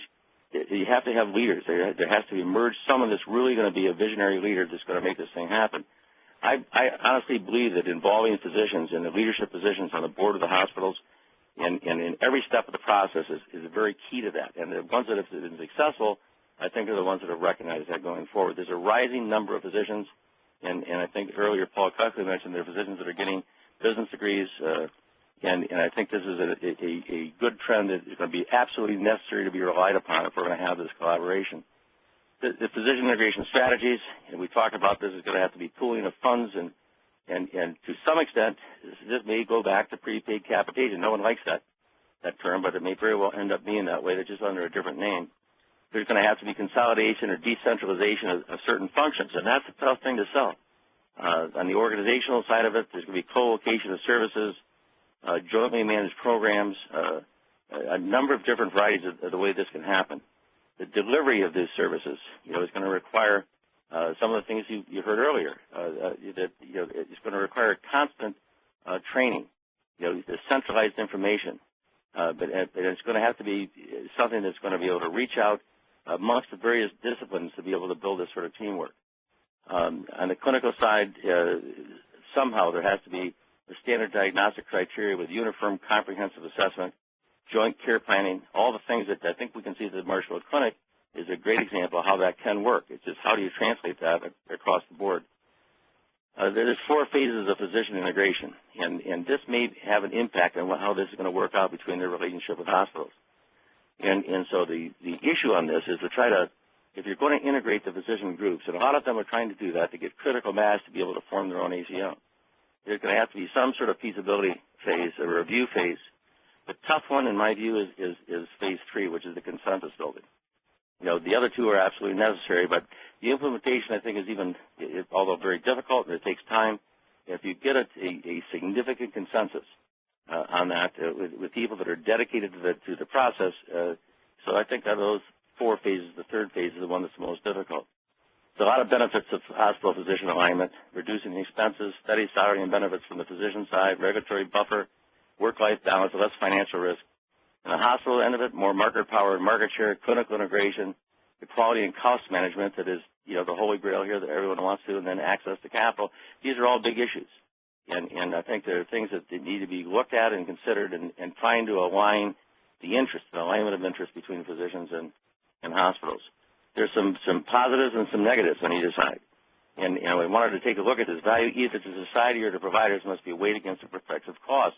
This whole idea of cost effectiveness measurement is something that hasn't had a significant acceptance throughout healthcare, you know, over the years. And I think it's a good thing that we're seeing more and more of this now being addressed to try to make that sort of cost effectiveness argument and to educate not just on the physician and the hospital provider side, but also on the patient side, you know, as to how that works. If there's any distinction between what's happened between hospitals and physicians, is that physicians may, if they're given the time and the opportunity and the proper tools, you'll have a significant impact in terms of the education of patients as to how that sort of cost-benefit relationship works in the delivery of care so they can participate in their own care. Here's some potential savings. I'm not going to spend a lot of time on that because some of our earlier speakers have chatted about that. I think it's important to know that, you know, that they're huge. If it works, the potential for this is something that's really worth all the hassle to get there.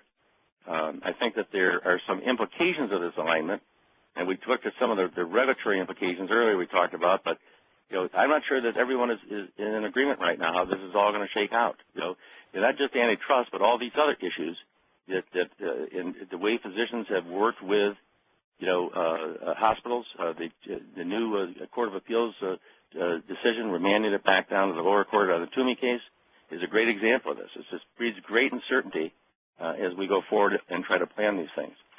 I think that there's, you know, a bunch of healthcare reform initiatives, and they'll be talked about by the speakers here, but these demonstration projects have not shown a promise for lowering costs across the board. Some of them have been very successful, but many of them have not. And the efficiencies achieved through care coordination may offer better outcomes, but the managers have to be in direct contact with the physicians. Again, it's the collaboration, and that's the challenge. And they're going to need to work together to overcome these initial setbacks. And despite how well it's planned, despite how well the technology might be put together, there's going to be setbacks. It's a learning process. I'm not sure that is well enough emphasized. And then the last thing is, where's the future of this? I think that despite what we may get out of the Supreme Court either way, that healthcare reform is already driving changes, both in the operation and financial aspects, and these new healthcare delivery models that are, the ACA necessitates that there's going to be some sort of alignment. Now, even if the Supreme Court were to disallow certain portions of that, and I think that Paul Cuffey did an excellent job to say that's going to change a lot of other aspects, there's going to be a fallout with that with other aspects of the ACA. I don't think that this is going to stop. You know, we have the economic imperative right now that he spoke about that we're going to have to be addressed, and that this once well-defined, relatively stable business landscape of the healthcare delivery that we had, you know, 25, 30 years ago is no longer there. There's an unpredictable paradigm of volatility that it's going to be change happening consistently now in a very volatile way over the next, you know, probably as long as 5 or 6 years going forward, maybe longer, but beyond the time that the ACA is going to be implemented. I think that the advisors, the folks that do this, should probably keep those 4 pillars in mind all the time. I actually keep a little diagram here on my desk, the relationship between regulatory, reimbursement, technology, and competition, and how that sort of construct plays out with how we can get physicians and hospitals to collaborate and integrate going forward, I think is important. Other than that, I appreciate the opportunity to participate today, and I'd be pleased to answer any questions. Yeah, thank you, Robert. I think that at the end we're going to open up the panel as well as there's a Q&A function on the website that we will. And I think that your point is very well taken about not only that these are some imperatives, but that the role fundamentally of the providers is changing. And I guess the role of the payer must also be changing. And uncertainty seems to be a common feature in some of the comments that we're hearing today. Let me also make the announcement for New York CLE that the next CLE code is 68DKT Delta Kilo Tango. So back to and that's the last time I'm going to have to do that. So we're talking about the roles of providers changing, maybe the roles of payers changing as well. And one of the largest payers in the country that has recently made some significant comments in the press and some new business developments in this area is United Healthcare. And so let me welcome our final speaker of this afternoon, Lisa McDonald, and thank you for joining us. Lisa is the Senior VP of Network Strategy and Innovation for United. So she basically runs network strategy and innovation for United that has 5,200 hospitals, hundreds of thousands of physicians on board. And Lisa's background is not purely on the payer side. I think you started, didn't you, on the employer side, and that's a critical perspective, certainly for a commercial insurer, but also if you think about it from the provider side, understanding the role of the employer, which I think Paul did a good job of teeing up for you as well. I'm also struck in a way, Lisa, by Robert's early quote of the end of us versus them, and Lisa, he's talking about the relationship between the hospitals and physicians. Do you also see maybe an end of the us versus them and the payer-provider relations as care transformation moves forward? I certainly remain hopeful around that, and we're starting to have some really good momentum and some good conversations along those lines. So excited about that opportunity, and having been in the managed care space for many years, I really do feel like it is a new opportunity for a new type of dialogue between providers, payers, and purchasers of healthcare services. And it's an exciting time. It's a challenging time. It's definitely one that we need to grasp hold of and ensure that we're taking in the right direction. So thanks for that transition and introduction. I look forward to talking today about the United Healthcare perspective on the changes that are going on in our industry, and look forward to some of the questions that will follow here. So I'm taking you to the next slide here. While United Healthcare and other commercial payers are not mandated to implement payment incentives, there are a lot of other mandates in the Affordable Care Act, as many of you know, that insurance carriers do need to comply with, and certainly United is no different in making sure that we are compliant with the Affordable Care Act provisions. But from a payment incentive strategy perspective, we are not mandated to change the way in which we pay physicians and hospitals and other providers in the network. However, we really are compelled to do so by the shifting marketplace and the changes going on in the industry.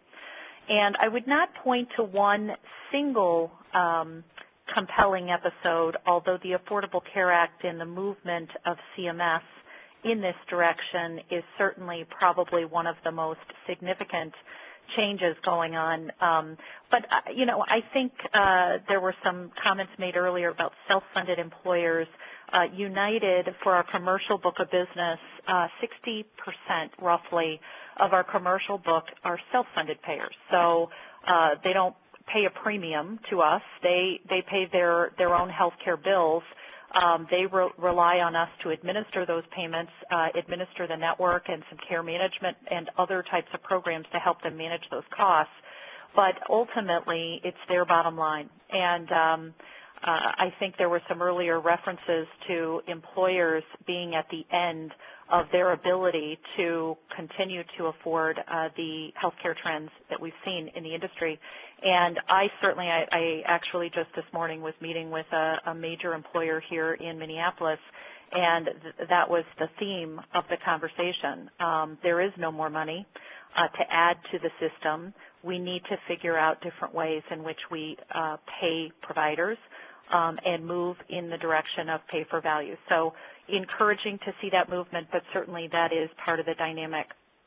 So I'm going to talk today a bit about United's payment reform strategy.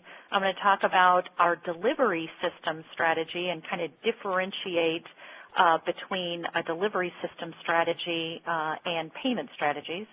And then talk about how all of that aligns with product and clinical strategies to bring more value to the marketplace. We recognize that all payers are not the same, but all providers are not the same either. And in terms of a provider's readiness to accept risk, their level of integration, the infrastructure that they've developed, tools, EMR capabilities, et cetera, vary broadly in any market in the U.S. You might have a higher preponderance of providers out in California who have developed a readiness to take risk. But in most states across the country, providers are really at the beginning of this continuum and the beginning of this journey. There are pockets where providers have progressed further down the continuum. United's approach, as I'll go into in a moment, is really to develop a modular set of capabilities to match payment strategy, payment incentives, with the level of risk readiness of the provider represents, so that we're not asking a provider to bear more risk than they are ready. But I would also say that we are going to all have to get comfortable being uncomfortable. We cannot just be settled in this time of change. We really do need to continue to compel all aspects of the industry to move forward toward pay for value. And that means the providers as well, the payers as well. We've got to change system capability to be able to administer new forms of payment.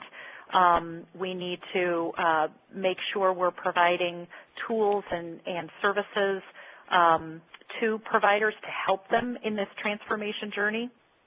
And we recognize that since we are a payer of claims, very similar to other payers out there and to CMS, we have a lot of data, and we have a responsibility to figure out ways that we can, in a meaningful way, share data and information, not just data, but information that really helps providers navigate this change and helps them understand where they can have an impact.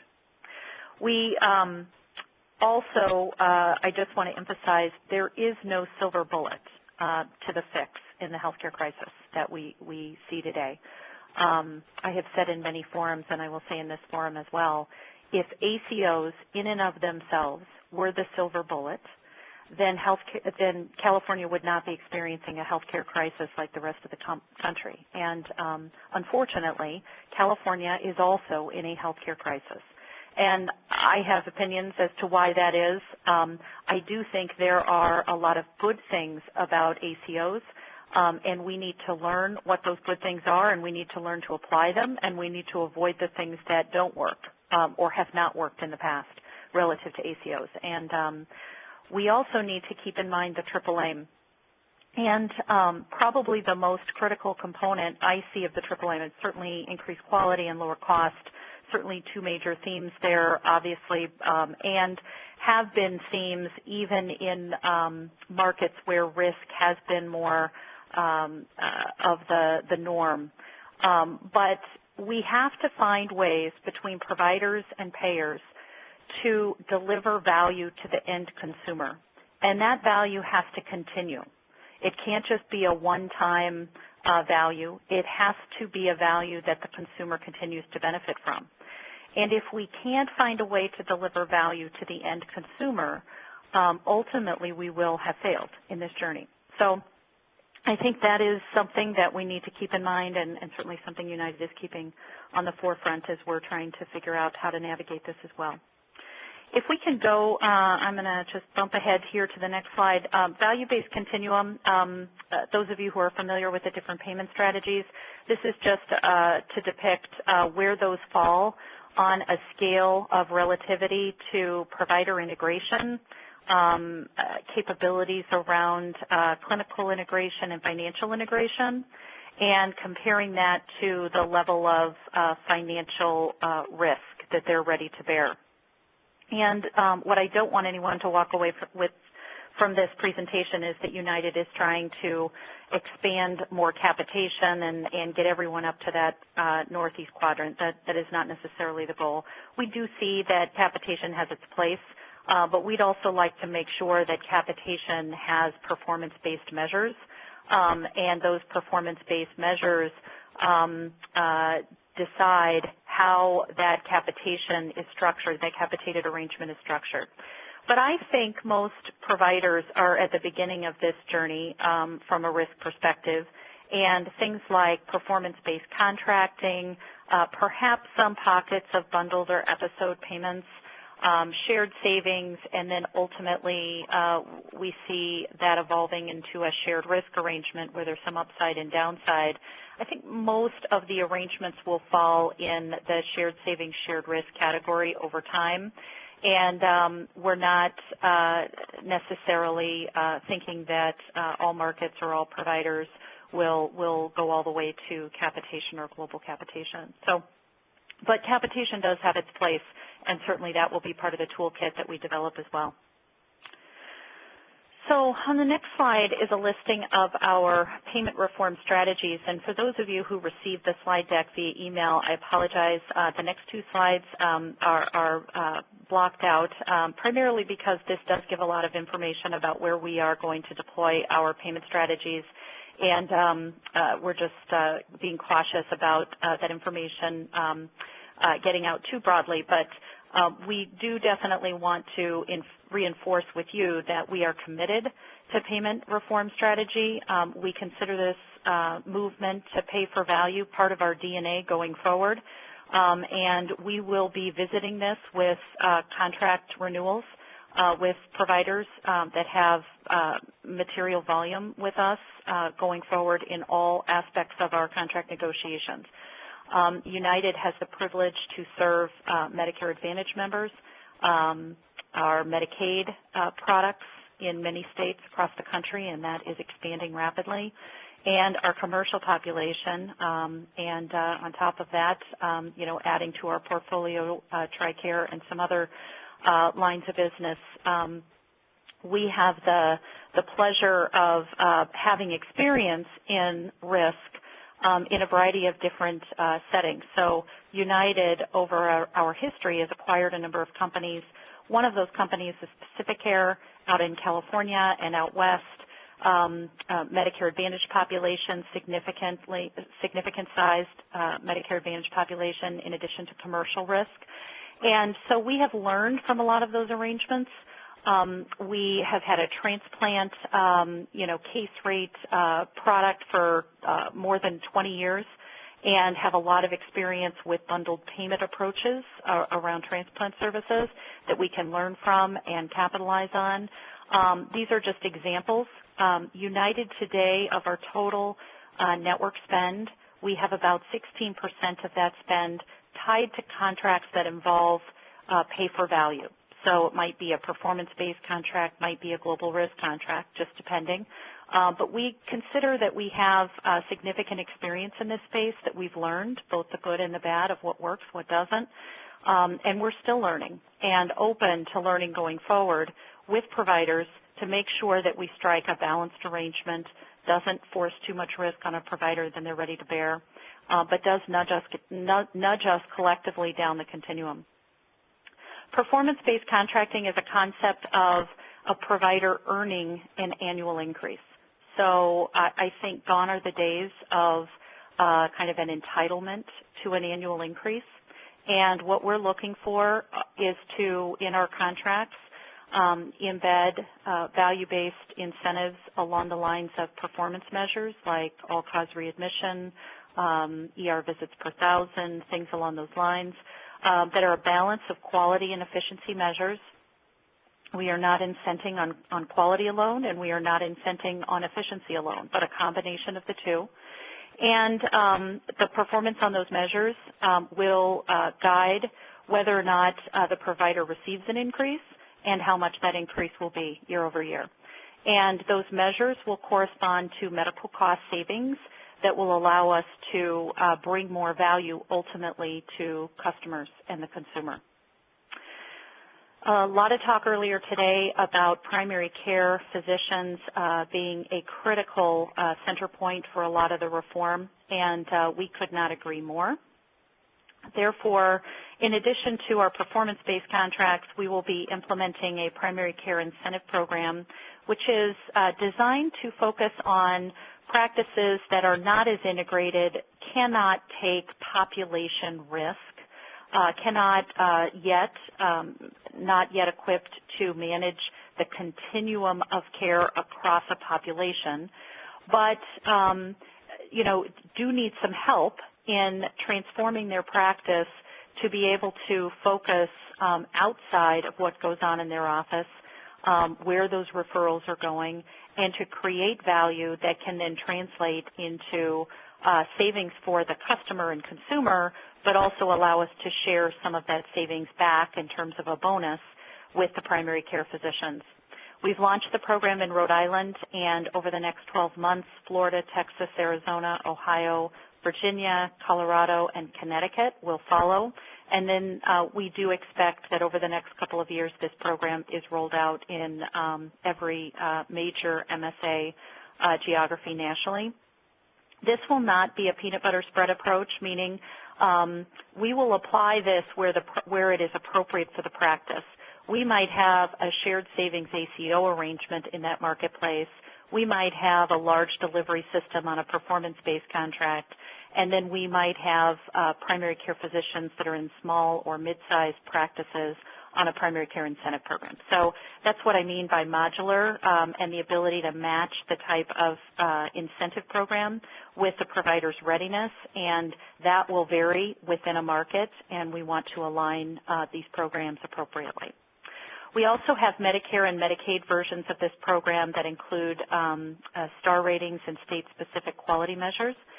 The bonus for the primary care incentive program initially will be based on a basic set of HEDIS measures to ensure quality care is being delivered, and then two efficiency measures. One is lab efficiency, and the other is drug efficiency. And what we're looking at there is taking a baseline for primary care physician, understanding what the referral patterns look like and what that is resulting in terms of an overall efficiency rating score for lab referrals and for drug prescriptions. And for drug prescriptions, we have a 3-tier pharmacy program. We're looking to increase the number of scripts written for the Tier 1 drug categories, the Tier 1 being the most effective from an outcome perspective and cost perspective. And then on the lab side, not dictating that lab services must go to a given location, simply saying that if over the course of the year the primary care physician is able to improve the efficiency of their lab referrals, so for example, if they send a high volume of lab services to a higher cost lab and can redirect some of those services to a lower cost lab in a way that creates a meaningful change, we will calculate that at the end of the year, and then there could be a bonus earned. The bonus is not earned unless the quality and programs are met, but then the efficiency bonus could be paid out. Shared savings will be aligned with our accountable care pilots, which I'll talk a bit more about in a moment. And then we also align shared savings with our patient-centered medical home program. We are embedding for our Medicare Advantage participants, those that work with us on a shared savings program. We have about 100 or so groups nationally that work with us on our Medicare Advantage program in a shared savings environment. And we are embedding the star ratings into those programs going forward. Star ratings is definitely going to be a common theme from those payers that are in the Medicare Advantage space and dual eligible space on the Medicaid side. Episode bundled payments, talked a few moments ago about that, but this will be a very targeted strategy. Bundled payments are complicated from an administrative standpoint, but we also want to test and ensure that there's a strong ROI with these programs going forward. And focusing in on specific conditions, we are focused from an episode payment perspective on chemotherapy services, and we have a pilot program in 5 states. We'll be expanding that. And we are also exploring a bundled payment around simple bundle around orthopedic services, total hips, total knees. And then capitation I spoke about a moment ago. We have a fair amount of it in place today, largely out west or with our Medicare Advantage population. And as we evolve that capitation, we will be looking at putting in place performance-based measures with the idea that providers who are capitated would still be expected to perform well on quality and efficiency measures, as well as be accountable for ongoing trend of the deal, so that it isn't just a one-time savings initially when you enter into the cap arrangement, but you evolve that to also focusing on the ongoing trend. Delivery system strategy. Here we're really focused on ways in which we're working with the delivery system differently. Patient-centered medical home, you can see that we are in 13 states across our different lines of business, and we have been piloting these programs anywhere from 1 to 3 years. These pilots are up and running. For the earlier pilots, we are in the process of analyzing our data, and we hope to have some results information that we can share over the next few months or so. Harvard is also conducting a study, and we are participating in that as well. Medicaid, we have recently launched patient-centered medical homes with federally qualified health centers in several states. We see that as a growing area and working with FQHCs to better manage Medicaid patients as well as dual eligible patients. And we also see federally qualified health centers being a center point for exchange members and other consumers down the road. So our strategy will be to include FQHCs and community health centers in our networks across all products in the future. So look for that. On accountable care organizations, we have selected 9 accountable care pilots. We are in negotiations with 7 of them, and 2 of them we've completed those negotiations and done some public announcements around those relationships. One is the Arizona Connected Care, which is the Tucson partnership, Dartmouth Brookings pilot. And we've been in that arrangement for a while now, collectively with our partner sister company Optum, in providing Tucson with tools that will help them be more effective at managing risk and managing a population across the continuum. They were also just awarded the Medicare Shared Savings Program. We also recently signed a contract with WestMed in New York, and Optum is also a partner there as well, and look forward to that partnership around, managing better our Oxford products in the Northeast region. As we complete contracts with the other ACOs, we will make announcements, and we do plan to select a few additional pilots this year. We are not looking to add significantly to the pilots around ACO until we have some results from those pilots. But we are definitely working with a number of different integrated delivery systems and physician organizations in different ways to affect quality and efficiency, whether that be patient-centered medical home, whether that be simply a Medicare Advantage shared savings arrangement. So it's not to say that we're not working with a lot of these organizations that are forming ACOs. We are looking at working with them with different types of payment strategies to help them get some experience, and then as we learn more about our ACO pilots, we'll be able to apply that experience into future relationships that we have with delivery systems. Accountable care dynamics, there are, I think generally speaking, and this is definitely categorizing in big buckets here, but there are two forms of accountable care organizations that are led by hospitals forming. And certainly there are accountable care organizations led by physicians as well, and WestMed is a good example of that, and we do plan to partner with some of those as well. But the overwhelming majority of potential accountable care organizations are led by hospitals and health systems because frankly, they have a lot of the capital to put into an ACO. And there are two types of ACOs emerging. One that is focused on employing physician practices, capture volume, and protect revenue stream, versus really a goal of becoming truly accountable for outcomes, improve quality, lower cost. And then there are the transformative players who really want to be part of an accountable care solution, targeting the triple aim. We are definitely focused on the latter, and it's pretty evident when we begin discussions which category the delivery systems fall in. And as we begin talking about moving from a shared savings arrangement to actually accepting downside risk, it can also become rather evident.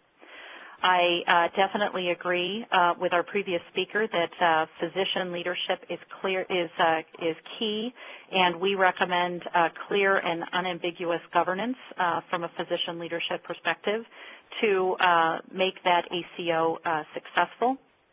Robust end-to-end clinical programs, the ability to coordinate care across all care settings, the investment in HIT so that they can identify missed opportunities and inefficiencies, and focus on quality reporting, cost reporting, and getting to the physician-level performance and ability to impact that performance. Disciplined financial accounting systems, a mechanism to distribute funds based on performance of the providers within the ACO, so they are incented appropriately with measures that they need to meet, and ability to manage and willingness to accept risk. Tools for patient activation and engagement are going to be critical as well. For a lot of these organizations working with CMS, there is not a gatekeeper, a primary care physician, which have historically been the type of plan design associated with an ACO over the past several years. United's commercial products pretty much exclusively, with the exception of some of our acquired plans, are open access.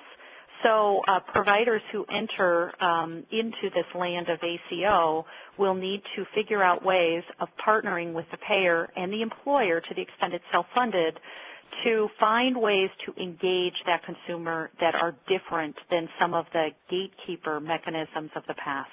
That's not to say that we don't see gatekeeper plans coming back into the fold. We do.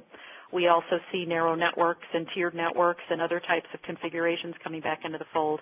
But in order to really affect the broad spectrum of consumers, we'll need to also figure out ways we can engage on an open access.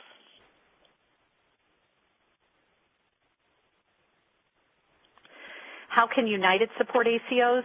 Providing volume products that are designed to engage the consumer, membership from multiple lines of business, Medicare, Medicaid, and commercial. Contracting in a way that aligns incentives. Performance measurement and reporting, empowering the members through different plan incentives, clinical consultation to help the ACO be successful at improving performance, tools that we can offer through Optum and certainly make those connections so that if there are tools that a provider is interested in, whether it's a complete suite of tools or just a few tools or one tool, we can make a seamless connection for those providers so that they can find the tool that's right for them. We can help and certainly administer those incentive programs and provide data and information behind those incentive programs. Portals and transparency tools to make costs transparent to the consumer and allow the consumer to make informed decisions before they receive care. And an option to apply the ACO to the delivery system's employee lives as a means of gaining experience and lowering their own health care costs before they expand that more broadly. My last slide here is really talking about the whole concept that there is no one silver bullet. As good as I think United is at managing a network, and we are certainly trying to quickly put in place a pay-for-value dynamic, we can't do it alone. We need to combine those strategies with clinical strategies, disease management strategies, care coordination strategies, and product and benefit plan design strategies that can align incentives with the consumer, with the employer, with the provider, and the payer so that we can ultimately bring more value. And then we really need to have the types of tools like transparency, premium designation program that differentiates providers based on quality and cost, making data available to inform the consumer is certainly a critical component of our programs as well. And with that, I'd like to, I guess, turn it back to our host here and be happy to address any questions. Well, thank you, Lisa. That was really a fascinating presentation. And what was clear to me is your comments sort of extended on some that we had before, which were really focusing many of these transformation steps on hospitals and physicians. You mentioned other primary care providers, FQHCs and CHCs. I guess I was a little curious if you see, from your perspective, a role for other types of providers, post-acute care providers, ancillary providers, or others. Maybe do you see them as becoming vendors in this new transformed world, or are they participants? Do they transform too?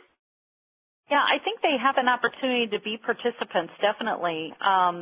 It might be that they need to develop new relationships. For example, instead of just solely looking at having a contract with a payer, they may need to look at having a partnership with an accountable care organization going forward, becoming a valued participant or referral resource for those accountable care organizations, whether it's to transition patients effectively from an inpatient setting or it's to provide higher quality, lower cost, ancillary type services to the membership that allow that accountable care organization to perform effectively. So I think their opportunity is broadening in terms of their customer base and their ability to make their services known and the value of their services known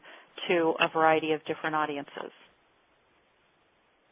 I think that's I was taking advantage of the opportunity to be the moderator to ask the first question, but I probably should have made sure that everybody knew that everybody is welcome to ask some questions and we have some time for them.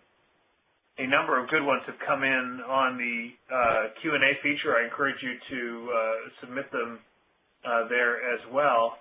And I think, Ronaldo, there is a way to ask a live question. Is that right? Yes, sir. Ladies and gentlemen, if you would like to ask a question, you may do so by pressing star then 1 on your touchtone telephones. Let me ask one that's come in right over the Q&A feature, and it was directed to Lisa. The question was, given that there's 60% of your employer business is self-funded, the individual who asks about any barriers that might create to support the adoption of innovative new payment models with risk sharing or shared gain sharing features. Do you see barriers there? Yeah, well, it's a great question. What I see as opportunity, I don't like to look at it as barriers, but what I do see is a different dynamic, right? Most of the risk arrangements that have existed historically have been focused on fully insured products, HMO type products, that type of thing. and Medicare Advantage, et cetera, all fully insured, one bank account, that being the insurer, et cetera. What we're starting to focus on are programs that affect that commercial book of business, which is a mixture typically amongst the plans, and United is not alone, and actually many of our competitors fall roughly where we do in terms of the split between fully insured and self-funded. So I think it's an opportunity to inform employers about value-based contracting. Generally, the reception is that they are very much believers of the concept of pay for value. The devil is in the details in terms of how that works, and they're very interested in understanding, while they agree with the concept of sharing savings back with a provider, what they're struggling with is the ability to affirm that they themselves in that arrangement had experienced savings. And when you think about self-funded customers being individually being a small component of the overall, they may be bigger components in certain geographies depending on how big the employer is and how many lives they have. But if you think about, they might only have 2 employees in Tucson, Arizona, or 10 employees in Tucson, Arizona, versus an entire, United population that's much larger. It's very difficult to guarantee. I mean, we cannot guarantee that an individual customer within that pool of customers would have the exact same experience as the aggregate. So it's challenging for them to understand the concept of participating in a bonus incentive without having a guarantee that they themselves receive savings. So lots of good conversation going on, but I would say that's the main concern that's out there when I hear concerns. But there are a lot of customers that are pushing for this and really jumping on board. So I think there'll be in these initial phases, there'll be a mixture of customers who sign up and say, yep, I'm in. Absolutely, we got to find a different way. Some that are perhaps focused on certain pilots want to dip their toe in the water and getting some experience, and some that want to sit on the sidelines for a period of time and see what happens. And I think that's going to be the reality, but that's not going to deter us from moving forward. It may mean that certain markets were a bit more challenged, but we are definitely committed to this, and we'll continue to move forward with it. I hope that helps answer the question. It does. Helps me. Ronaldo, are there any folks asking a question online? Once again, ladies and gentlemen, if you would like to ask a question, please press star then 1 at this time. Ted, Lisa's comments made me think back in part to one of the quotes that Robert used in his remarks when he quotes Tom Wolfe and says, "No bucks, no Buck Rogers." These are expensive projects to roll out. And you, though, in your comments, mentioned that all the interventions that you are designing around the PGP demo are going to be applied to all Marshfield Clinic patients. I would assume that means all the commercial payers in your market as well. And so where's the money to take care of those patients going to come from? If you're going to give these services away to everyone, why would a commercial payer, which is accountable to its shareholders, pay you for it? Do you see a free rider risk here? No, I think that's a good point. I think there is a free rider risk. One point that I would make is all the groups in the PGP demo applied their initiatives to all their patients, and I think it goes to the core of working with the physicians. It would be very difficult for me to go to my colleagues and say, in room A, you can apply these initiatives that we see will benefit your patients, but in room B, because of the payer status, we can't. That would just be impossible for me to sell that to my colleagues. And again, it goes back to the mission. What we have tried to do is to take forward the results that we have and say, compare us to other people, and then let's talk about some alternatives. And we have had some success in doing that with some of the payers. I think one of the other challenges is that this can't be a quarterly or probably even an annual look at are we making a difference because of the length of time for some of these conditions. And we're focusing at some point on the end stage of the problem as opposed to going upstream and preventing the problem in the first place. I can see that. Let me put another question that's come across here, and this one's back for Lisa. Someone writes in asking if you have any specific stories of progressive employer groups that have firmly grasped shared risk.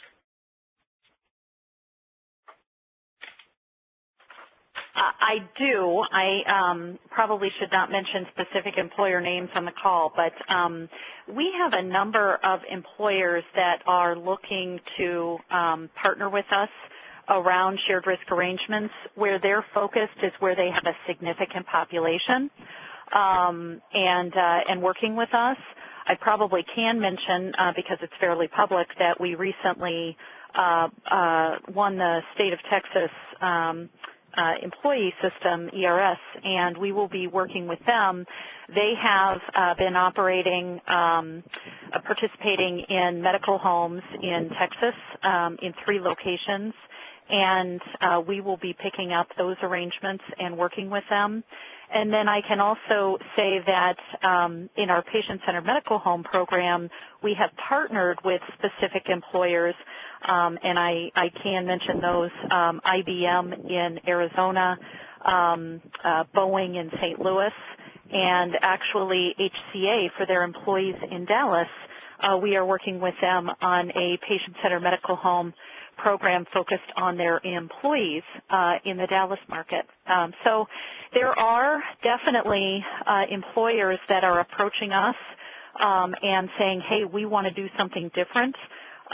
We have developed, narrow networks in the area of specialty care, actually tiered networks in the area of specialty care such as orthopedic, and helping to guide consumers to the most effective providers from a quality and efficiency standpoint.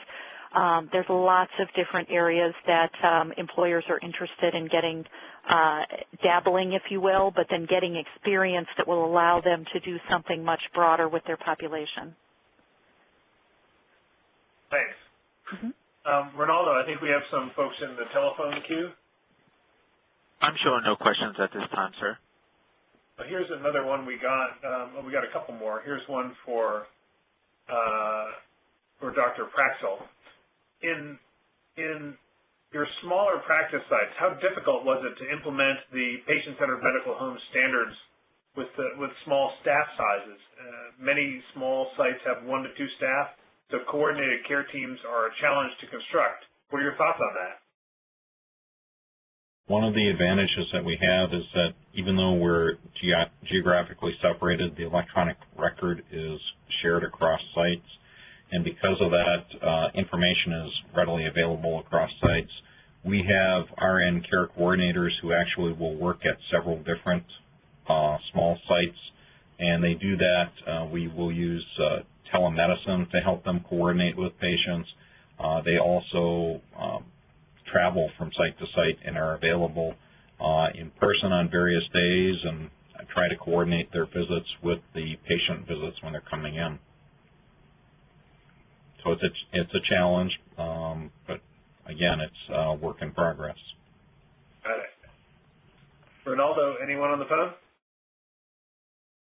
I'm showing no questions from the phone line. Here's one for Robert. In light of the past experiences regarding physician-hospital integration in the 90s, and I think the question is meant to imply that that was negative, what is the probability of successful ventures towards physician-hospital alignment in the next decade? Robert.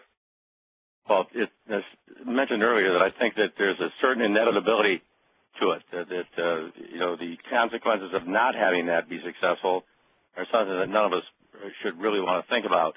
But every time I believe that significant progress is being made and come back from an out-of-town trip working with hospitals and physicians to try to affect that, I've sometimes brought up very abruptly that there are significant concerns. I went to a housewarming for a neurosurgeon here just recently here in St. Louis, and beautiful mansion And about 20 minutes into the party, the powder room backed up, and he called a plumber that went downstairs to fix it, and came up 5 minutes later and gave him a $300 bill. In front of all his guests there, my friend, the neurosurgeon, explained $300 for 5 minutes. You know, that's $3,600 an hour. I'm a neurosurgeon. I don't make that kind of money. And plumber says, yeah, I know. Neither did I when I was a neurosurgeon. This tells me that we have a significant way to go in convincing physicians and especially those that do all their work at hospitals that there absolutely can be an alignment of incentives, both financial incentives and things that I believe that both physicians and hospitals care about, which is providing quality outcomes, successful outcomes, and in a transparent manner. So a lot of work to do. I think there's an inevitability. It's going to have to happen, but a lot of work to get there. We've got a couple more questions coming in electronically. Ronaldo, anybody on the phone? I'm showing no questions, sir. And we may only have time for one or maybe two more. This is for Lisa. Some plans are interested in helping providers private label a health plan type product in their community. Do you see opportunities for success in such models, either your health plan or others? Well, I certainly understand that some delivery systems are looking at opportunities around that. I think there's a handful. Certainly there's a lot of experience with providers getting into insurance risk.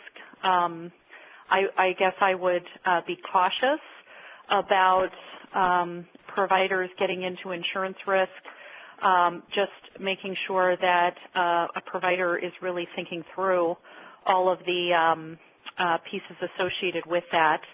In terms of private labeling, certainly there are some carriers out there who are talking about those opportunities, and I'm sure with those carriers that there might be opportunities to discuss with them and see whether that was a match in terms of what their goals are in a given marketplace, what the provider's goals are in a given marketplace, and whether those goals can be aligned in a way that meets the needs of the market in a better way than some of the existing products do. One of the other areas of caution I would have is to truly make sure that the delivery system involved understands their cost, relative total cost for an attributed population relative to the market, because oftentimes the larger delivery systems that have the market share to conceive perhaps private labeling have also been same delivery systems that have negotiated higher than market prices. So it's not universally the case, but it certainly is a high percentage. So I think it's an eye-opening experience to sit down and to understand clearly. I mean, it's an opportunity to understand the total cost. And it's not all unit cost driven. They might be higher on the unit cost side. They might manage care more effectively and might mean a total medical cost that is lower than market. So it's informative on both sides. But I think everyone kind of eyes wide open going into that, because ultimately if it's a narrower network than what is available competitively in the marketplace and it doesn't have a meaningful relative price differential, it won't sell. So I think there needs to be kind of a conversation about what are the features that product needs to have to truly be competitive in the marketplace, and how to, whether it's private label, whether it's just a partnership around a product, how does the payer and the provider collectively create those features that will make that product marketable in a situation in markets where largely the competitors are broad access. So I think there has to be that trade-off on cost in order to limit the access. That will be the expectation of the marketplace. So can we create that in whatever it is we're trying to create, whatever that construct looks like? Thank you. I'm gonna ask only one more question and then let everybody be dismissed from school this Friday. And the question is directed actually at anyone on the call, but I'm going to ask Robert to field it first. And the question is regarding bundled payment arrangements. Do you have any idea on how bundled fees may be divided across the participants? Will this be part of the initial agreement among the parties? Robert, what's your thoughts on that? Well, if it's not part of the initial agreement between the parties, it needs to be, right? And the question as to how that's going to be divided is going to be depending on what they're bundling. But it's an extremely important issue, and that needs to be decided as a first step in the arrangement. So do I think it's going to happen? Yes, it has to happen, and it needs to be done right at the very outset. And maybe I'll ask Ted if he has any thoughts on it. Do you have any recommendations for things to think about in making such financial allocations among participants for, say, a bundled payment type project?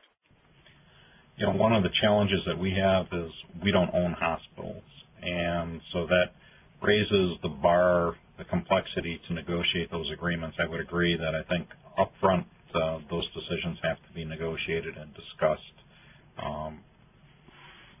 That's part of the complicating factor when it's not an integrated delivery system. And I guess, Lisa, I should ask, do you care? So here's what a payer, I think, is going to care about. Ultimately, what is the value to the payer, whether it's a self-funded employer or it's an insurance company, of that arrangement, both making sure that there are quality outcomes that everybody is paying attention to, but also where is the cost savings going to come from in that partnership between, and it's typically, right, hospital-based, the proceduralist, and the facility at a minimum participating in that bundle. We don't so much care how it gets distributed amongst the participants as long as the participants have agreed on those terms. We certainly are not getting into dictating how that gets distributed, but I think it will be unsuccessful if the expectation is, for example, and I'll just put this example out there, if the expectation is that the physicians are where the savings comes from and the facility protects their bottom line revenue. So I think if that's a scenario, or any participant is protecting their revenue stream at the expense of the other participants, it will be a short-lived partnership. So I think it's an opportunity, but it compels everyone participating in that opportunity to determine collectively where that value is going to come from and how each of them can create that value and participate in that, as well as share in the reward in a way that feels fair and reasonable amongst participants. I think it's a good answer, and it's an informed one based on, I guess, experiences a decade ago in similar projects. Right. I sure wish we could continue this conversation because I'm enjoying it a lot, but we have to keep somewhat to our schedule. So let me just thank everyone for participating today. And our speakers prepared so beautifully. It was a great experience for me. This was really the kickoff of our Care Transformation webinar series, and we have that was the kickoff. We have 3 more quarters to go. May 11th is our next program, and I hope you will join us. It's on topics that we're going to be drilling down into that we mentioned today. So Ted and Lisa both said there's no silver bullet. These next few programs are going to offer some insights and perspectives into some of the bullets, or if you prefer a non-military metaphor, some experiments. So May 11th will be medical homes and care transformation. June 1st, we're going to talk about ACOs and bundled payment. And June 29th, we are going to talk about some of the things that we've been finishing up this conversation today with on payer and provider convergence, which we here at Foley and Lardner are seeing as a real moving factor in the next several years. So let me thank you all for participating. You'll see that Zuleika has put a feedback form up on your screen. Please do fill it out, and we will take those comments into account as we roll out this program over the spring. Again, thank you all for spending so much time with us today. Thank all our speakers for the time and effort they put in, and I wish you all a great weekend.